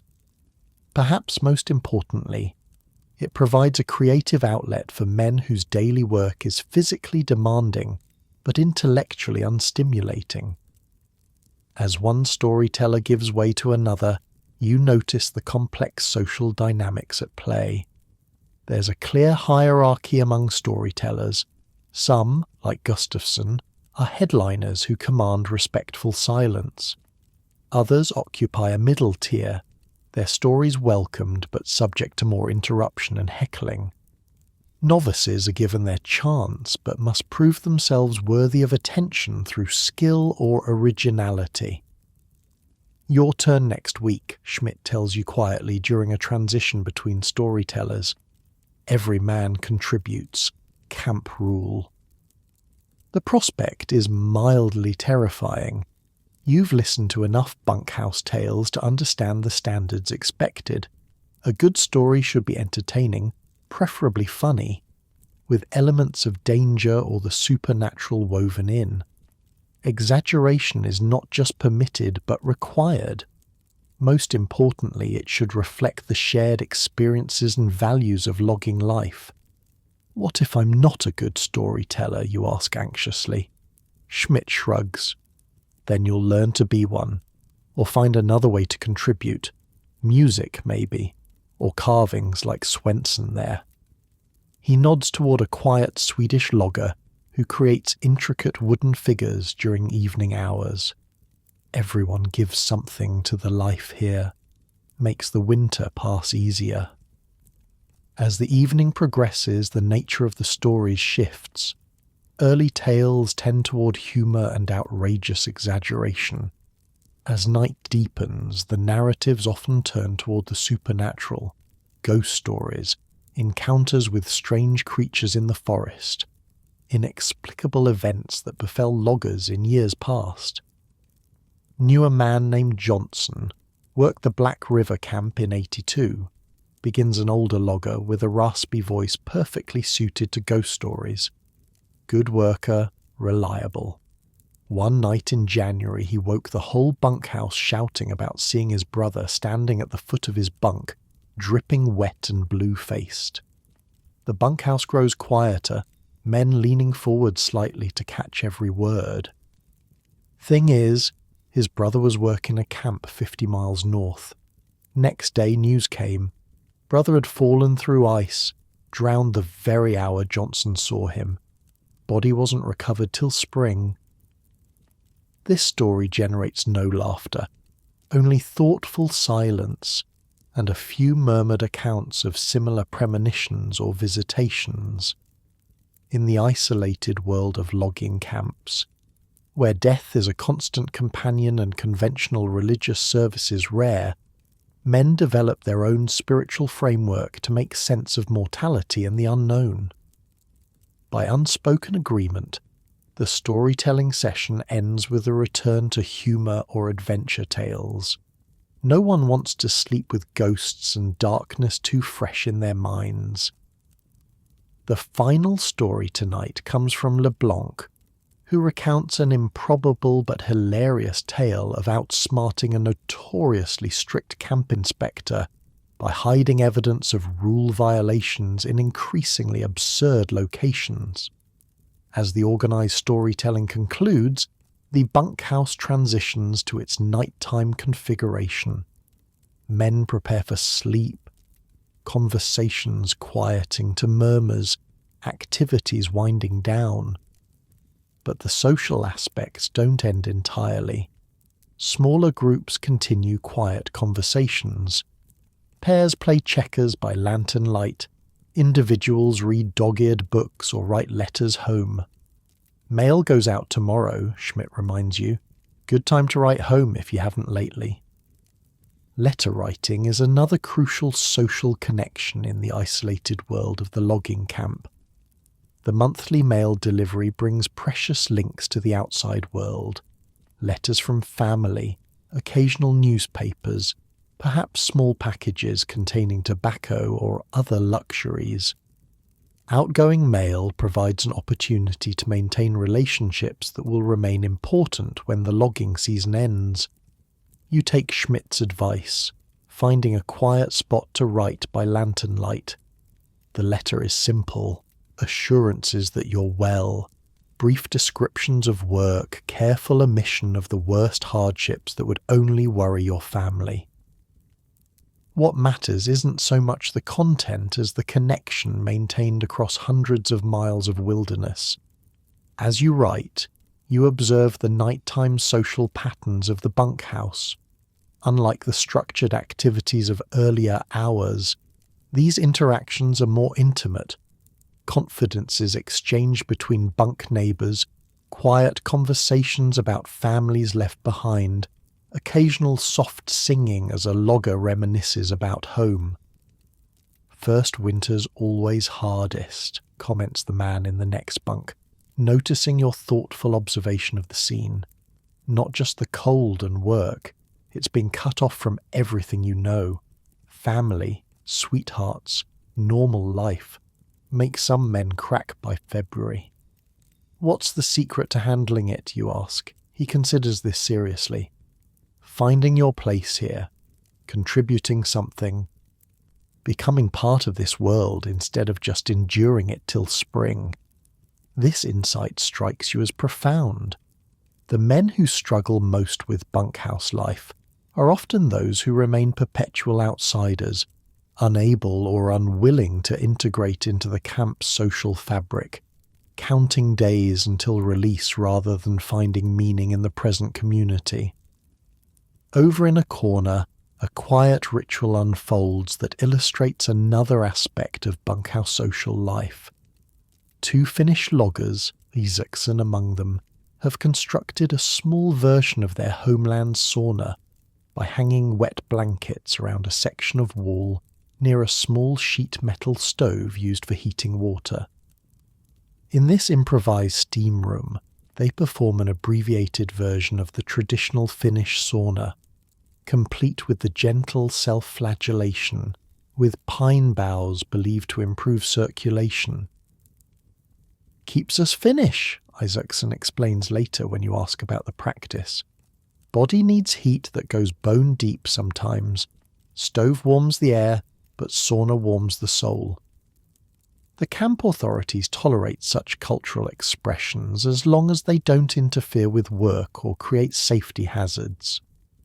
The wisdom of this approach is evident in the Finns' legendary productivity, consistently among the highest producers in camp, their cultural practices clearly supporting rather than hindering their work performance. Other ethnic groups maintain their own traditions in similar ways. The Swedish loggers have their distinctive coffee breaks, brewing extraordinarily strong coffee in a special pot, and drinking it while sharing small hard biscuits they call knäckebröd.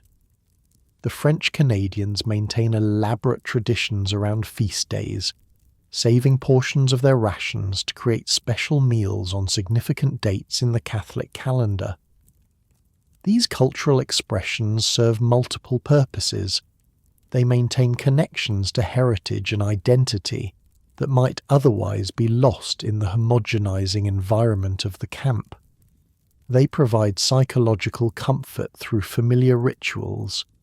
Perhaps most importantly, they allow men to contribute unique elements to the camp's social fabric, earning respect for their distinctive knowledge and traditions.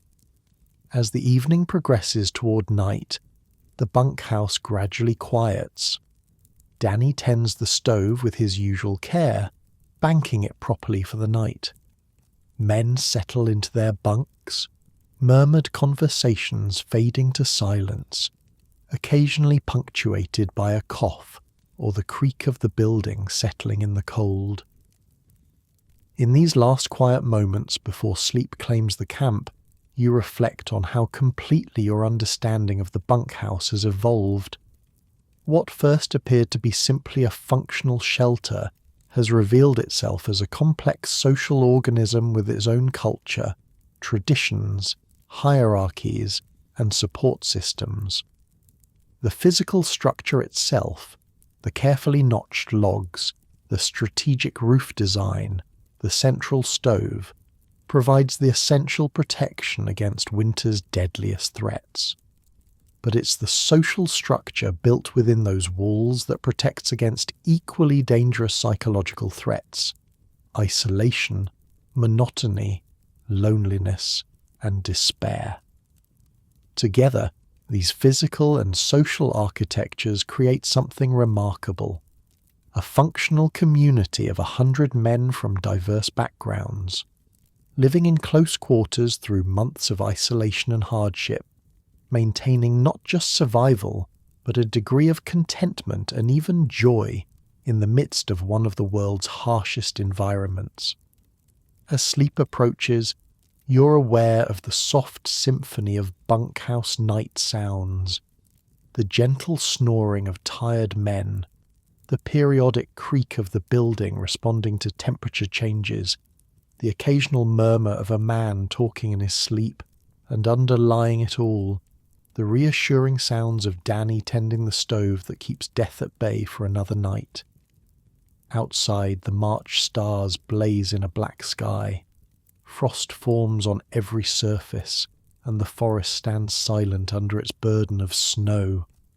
Inside, wrapped in wool blankets in a rough-hewn bunk, surrounded by the complex human community that has accepted you as one of its own, you drift towards sleep with the realization that you've found not just shelter, but belonging in this strange, demanding world of the northern logging camp. Late March brings the first unmistakable signs of spring to the North Woods. The quality of daylight changes, acquiring a golden warmth absent through the winter months. Temperatures still plunge below freezing at night, but midday sun creates wet patches where snow melts from south-facing slopes. Birds absent since October begin to reappear. Their calls a welcome counterpoint to the rhythmic sounds of saws and axes. The bunkhouse, that stalwart protector against winter's fury, begins to show a different side of its character. Windows sealed tight for months are occasionally cracked open during the day, allowing fresh air to replace the dense mixture of wood smoke, drying wool, and unwashed bodies that has defined the indoor atmosphere since November. "Smells like spring coming," Schmidt comments one evening as he returns from a smoke outside. "Ice starting to crack on the creek. Won't be long now." Those simple words carry complex implications for everyone in camp. The approaching spring means the end of the logging season, the transition to river drives, and eventually the dissolution of the community that has been your entire world since fall. For some, it's welcome news, a return to families, farms, or other seasonal work. For others, particularly those who found belonging in the structured world of the logging camp, it brings uncertainty and even anxiety. The logging industry operates on a seasonal rhythm as old as the trade itself. Winter is for cutting, when frozen ground and snow cover make it possible to move massive logs through otherwise impassable terrain. Spring is for driving, using the high water of snowmelt to float the winter's harvest downstream to sawmills. Summer and fall are for establishing new camps, building infrastructure, and preparing for the next winter's cutting. This cycle creates a natural endpoint to bunkhouse life. The community that has formed through the winter months will inevitably disperse, its members scattering to various destinations until the next season potentially brings them together again. Signs of the coming transition appear throughout the camp. In the office, Mackenzie and his clerks work late into the night, calculating each man's winter earnings, preparing pay envelopes, filing reports for company headquarters. In the tool shed, equipment is inventoried, repaired, and prepared either for storage or for the different requirements of river driving. In the cookhouse, Cookie begins to plan the reduced provisions needed as the camp population gradually diminishes. Even the cutting strategy changes. Instead of harvesting trees deep in the forest, work shifts to areas closer to streams that will carry logs during the spring runoff. The distant sound of saws and falling timber that has been the camp's soundtrack for months grows closer, more immediate.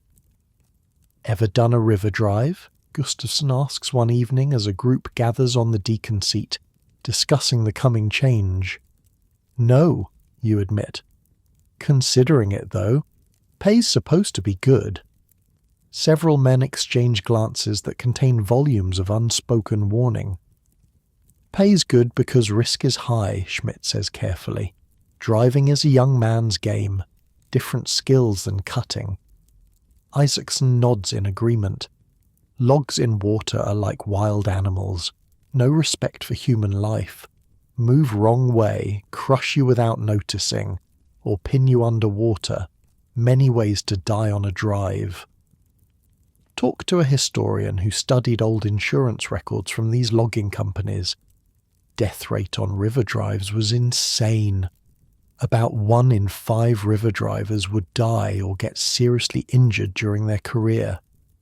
Made the cutting work look safe by comparison. Despite the warnings, or perhaps partly because of them, you find yourself drawn to the idea of the river drive. After months of stability in the bunkhouse, the prospect of adventure and challenge holds a powerful appeal. Additionally, the extra pay could make a significant difference in your plans for the coming year. "I'll train you some," offers Murphy, who's mentioned previous experience as a river driver. Basics of log riding, use of the pike pole and PV in water might help keep you alive your first week. This gesture of support, offering knowledge that could literally save your life, exemplifies the best aspects of the community that has formed through the winter. Men compete and tease relentlessly, but when genuine dangers loom, they look out for one another with a matter-of-fact generosity that requires no acknowledgement or thanks. April arrives with dramatic environmental changes. The steady progression of warmer days accelerates snowmelt, transforming the white landscape into a patchwork of lingering snow, exposed ground, and expanding mud. Small streams that have been silent beneath the ice for months reawaken with gurgling voices that grow louder each day. The frozen surface of larger waterways develops ominous cracks and leads, the ice changing colour from white to grey as its integrity weakens. The camp's physical configuration begins to change as well. Buildings not needed for the reduced operations of spring are closed and secured.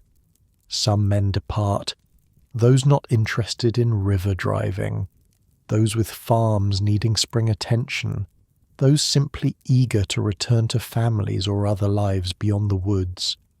Each departure alters the bunkhouse's social geography.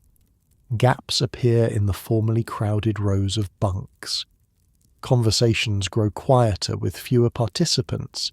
The evening entertainment becomes more subdued, with card games replacing group storytelling as men focus on boosting their winter earnings before leaving camp. "How much longer will you keep the stove going?" you ask Danny one morning in mid-April, noticing that the bunkhouse interior is markedly warmer than it has been all winter, even without the fire stoked to its former intensity. "Long as men are here," he replies, adjusting the draft with practiced precision. "Still drops below freezing most nights. Need some heat, just not the inferno we needed in January." His role has evolved with the changing season. Instead of waking every 2 hours to maintain the fire through the night, he now banks it more deeply in the evening, allowing it to burn lower until morning. The critical life-saving function of the stove has diminished, though its importance as the social centre of the bunkhouse remains unchanged. The bunkhouse itself seems different as spring advances, less a fortress against deadly cold, more a temporary shelter approaching the end of its seasonal purpose. With fewer men inside and less extreme temperature differences between interior and exterior, it creaks less, settles less, feels somehow less alive than during the deep winter months. Yet in this transitional period, you find yourself more appreciative of the structure than ever before. Looking at the carefully notched logs, the strategically designed roof, the meticulously maintained stove, you see not just functional elements, but the physical manifestation of hard-won wisdom about survival in extreme conditions. "Pretty amazing when you think about it," you comment to Schmidt one evening, gesturing to the bunkhouse around you. 100 men lived through a Wisconsin winter in basically a big log box with a stove. He chuckles at your simplification. "Big log box, huh? That box represents centuries of knowledge about how to survive up here. Everything from the foundation stones to the roof pitch to the window placement, all designed exactly that way for good reasons. Men died learning some of those lessons." The solemnity of his last statement stays with you. The bunkhouse isn't just a building. It's a monument to the accumulated wisdom of generations of Northwoods inhabitants, from Native Americans to French-Canadian trappers to the multinational mixture of European immigrants who populated the logging industry. Late April brings the event everyone has been anticipating and preparing for, the ice break-up on the rivers. It happens not gradually but suddenly, with a series of booms and crashes audible even from camp, as ice jams give way under the pressure of rising water. Within days, the smaller streams are running free, and the larger rivers follow, their waters swollen with snowmelt. "Time," announces Mackenzie at breakfast, his single word carrying clear meaning to everyone present. The river drive will begin tomorrow. That day is spent in final preparations. The last logs cut during winter are skidded to the banks of streams, positioned for easy entry into the water. Tools specific to river driving are distributed: pike poles with their sharp steel tips for pushing logs, peavies for rolling and directing them, cant hooks for similar purposes on land. Special footwear appears, boots with sharp metal corks driven into the soles to provide traction on wet logs. "Like dancing with death," Murphy tells you as he demonstrates the proper technique for riding a moving log in the water. Keep your feet apart, knees bent, body loose. Log rolls one way, you roll with it. Fight it, you're in the water. In the water, you're in danger. The mood in camp that final evening is charged with nervous energy. Men who've signed on for the drive check and recheck their equipment. Those departing for other destinations pack their few belongings. Conversations are both nostalgic and forward-looking, with references to winter experiences shared alongside plans for the coming months. In the cookhouse, Cookie has prepared a special meal, not quite a feast by outside standards, but featuring better cuts of meat and a rare dessert of real apple pie with sugar crust. It's his way of marking the transition, of acknowledging both the end of one phase and the beginning of another. Tomorrow's breakfast at 4, he announces as men finish eating. Early start for the drive. Big meal, you'll need it. Back in the bunkhouse, now half empty with many men already departed, the evening unfolds with a strange combination of familiarity and difference. The routines are the same. Danny tends the stove, men gather on the deacon seat, conversations and card games develop in their usual patterns. But there's an undercurrent of impermanence, of ending, that colours every interaction. "Strange to think we won't be here tomorrow night," comments Gustafsson, looking around the bunkhouse with an unexpectedly wistful expression. "Been home for months now." Others nod in agreement. For all its hardships and limitations, the bunkhouse has indeed been home, a place of security, community and belonging through the harshest season of the year. Its imminent abandonment feels significant, worthy of acknowledgement if not actual ceremony. "What happens to this place when everyone's gone?" you ask Schmidt, genuinely curious about the fate of the building that has sheltered you through the winter. "Depends," he replies. "Some camps, company plans to cut same area next winter. They'll lock it up tight, maybe leave a caretaker. Come fall, they'll reopen, make repairs, ready for next crew. Other camps, if the good timber's all harvested, they might strip anything valuable and abandon it." The idea of the bunkhouse standing empty through spring, summer and fall creates an odd feeling, part melancholy, part appreciation for the cyclical nature of the logging industry. Like the forests themselves, the human habitations of the Northwoods follow cycles of use, abandonment, and eventual return to nature. Morning comes early, as it has throughout the logging season. The familiar clang of the cook's triangle sounds at 4 a.m., summoning men to a breakfast substantial even by logging camp standards. Stacks of pancakes, double portions of salt pork, eggs, a rare treat, biscuits with gravy, and coffee strong enough to stand a spoon in. "Eat it all," Cookie orders as men file past the serving area. River work burns more calories than cutting.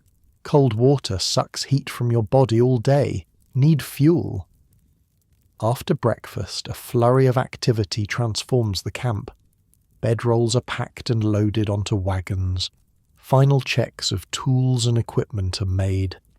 Last-minute instructions are issued by Mackenzie and the drive foreman, a leathery veteran named Phillips who's arrived specifically to oversee this phase of operations. "Anybody not done a drive before, stick close to your assigned partner," Phillips announces in a voice accustomed to being heard over rushing water. "No heroes, no lone wolves. Man goes in the water, everyone focuses on getting him out. Log jams are my call on how to break. Nobody plays dynamite cowboy without orders." By sunrise, the main body of men is moving toward the staging area where the winter's cut awaits its journey downriver. The camp, bustling with activity just an hour earlier, falls oddly silent. Only a skeleton crew remains, Cookie and one assistant to feed them, a few men assigned to close down buildings, and Mackenzie to oversee the final accounting and inventory. The bunkhouse, your home for months, stands with doors and windows open for a final airing before being sealed for the off-season. Danny makes one last inspection of the stove, ensuring it's completely cold, any remaining ash removed to prevent moisture damage during the idle months ahead. "Good old girl," he says, patting the cast iron surface with something like affection. "Kept us alive another winter." You take a final walk through the empty bunkhouse, its scale seeming larger without the press of men and belongings that has defined it since fall. The bunks stand bare, the deacon seat unoccupied, the drying lines above the stove empty for the first time in your experience.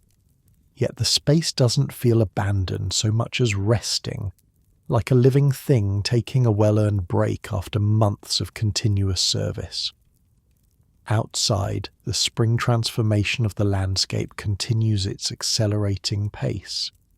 The remaining snow retreats to shaded hollows. Patches of bare ground expand daily. The first tentative green appears, tiny leaf buds, early wildflowers pushing through the damp earth, the freshening colour of pine needles responding to warmer temperatures and stronger sunlight. The river drive itself is everything the veterans promised, exhilarating, exhausting, and constantly dangerous. Each day brings new challenges as thousands of logs are guided downstream, navigating natural obstacles and human-made structures like bridges and dams.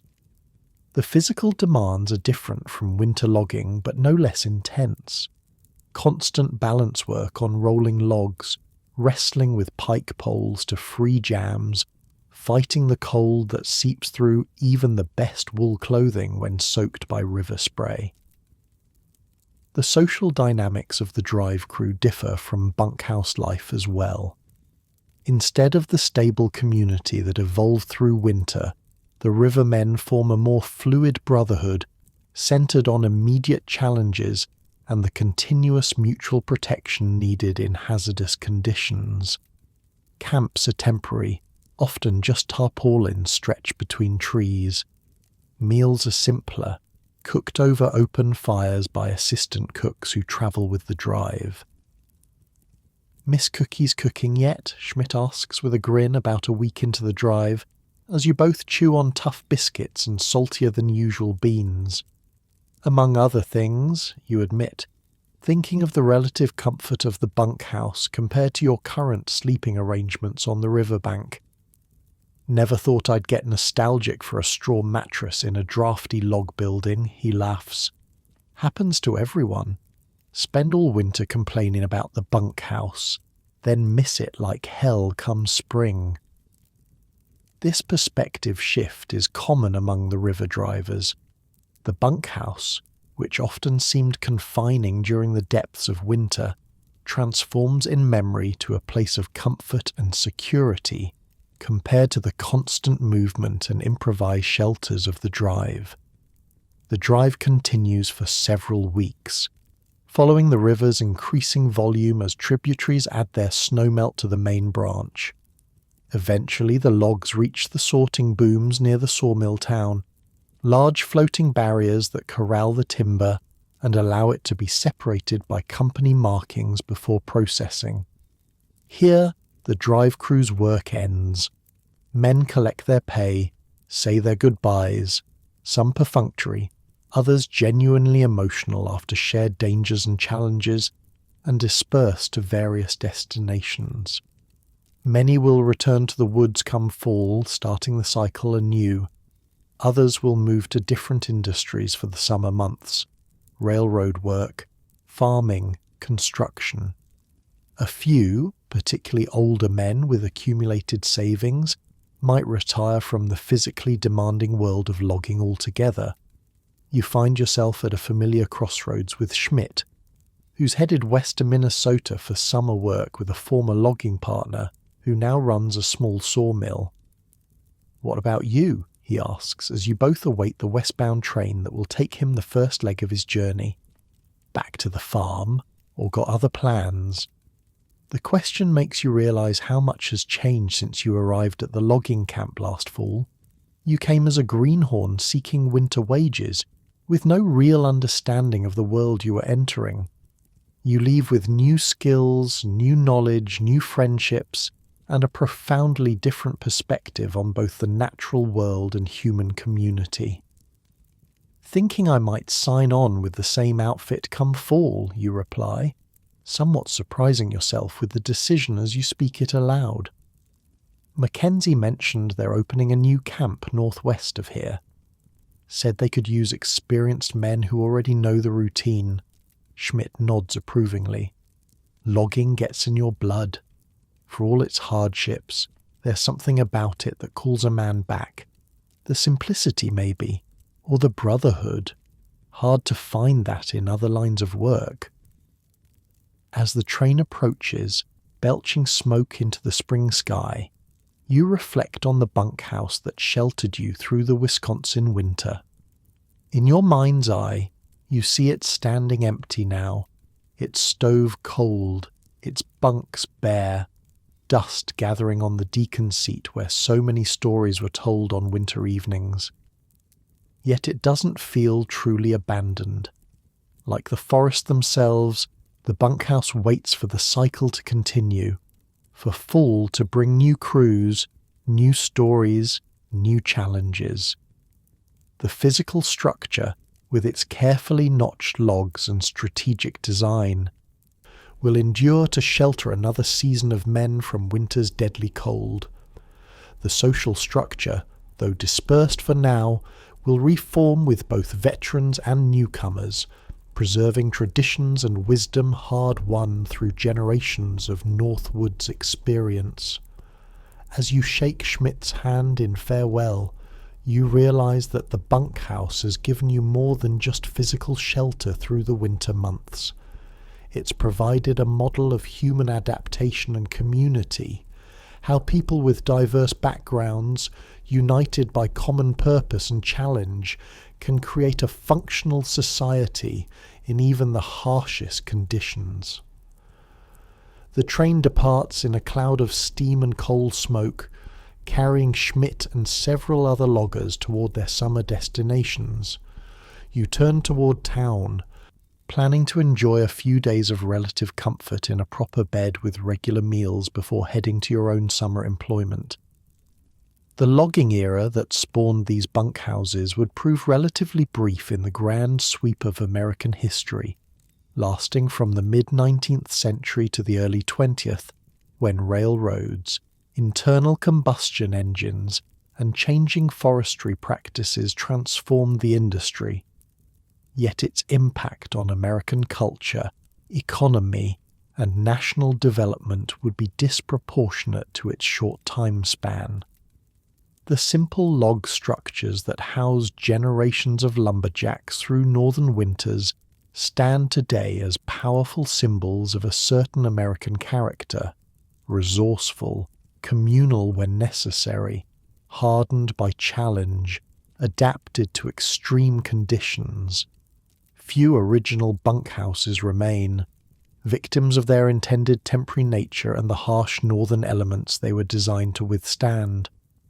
But their legacy lives on in the cultural memory of the Northwoods, in museums that preserve their stories, and in the forest themselves, shaped by the men who lived and worked within these remarkable shelters. As night falls on your first day away from the logging world, you find yourself in a proper town bed for the first time in months. It's softer than your bunkhouse mattress, the room quieter without the chorus of snoring men, the air cleaner without the perpetual scent of wood smoke and drying wool. Yet sleep comes slowly. Something is missing. The community that surrounded you through the winter months, the rhythmic sounds of the bunkhouse at night. Perhaps even Danny's predictable movements as he tended the stove every 2 hours. You realize that while your body appreciates the physical comforts of town, some essential part of you is already anticipating the fall, when you'll return to the Northwoods and help build another bunkhouse, another temporary community bound together by logs, chinking, and a shared determination to survive and even thrive through whatever winter brings. Outside your window, spring stars shine in a clear sky. Somewhere to the north, the bunkhouse stands empty but not abandoned, waiting for the cycle to begin anew. As sleep finally approaches, you carry this image with you, the sturdy log structure standing patient and purposeful in its forest clearing, a testament to human ingenuity and the enduring power of community in the face of nature's greatest challenges.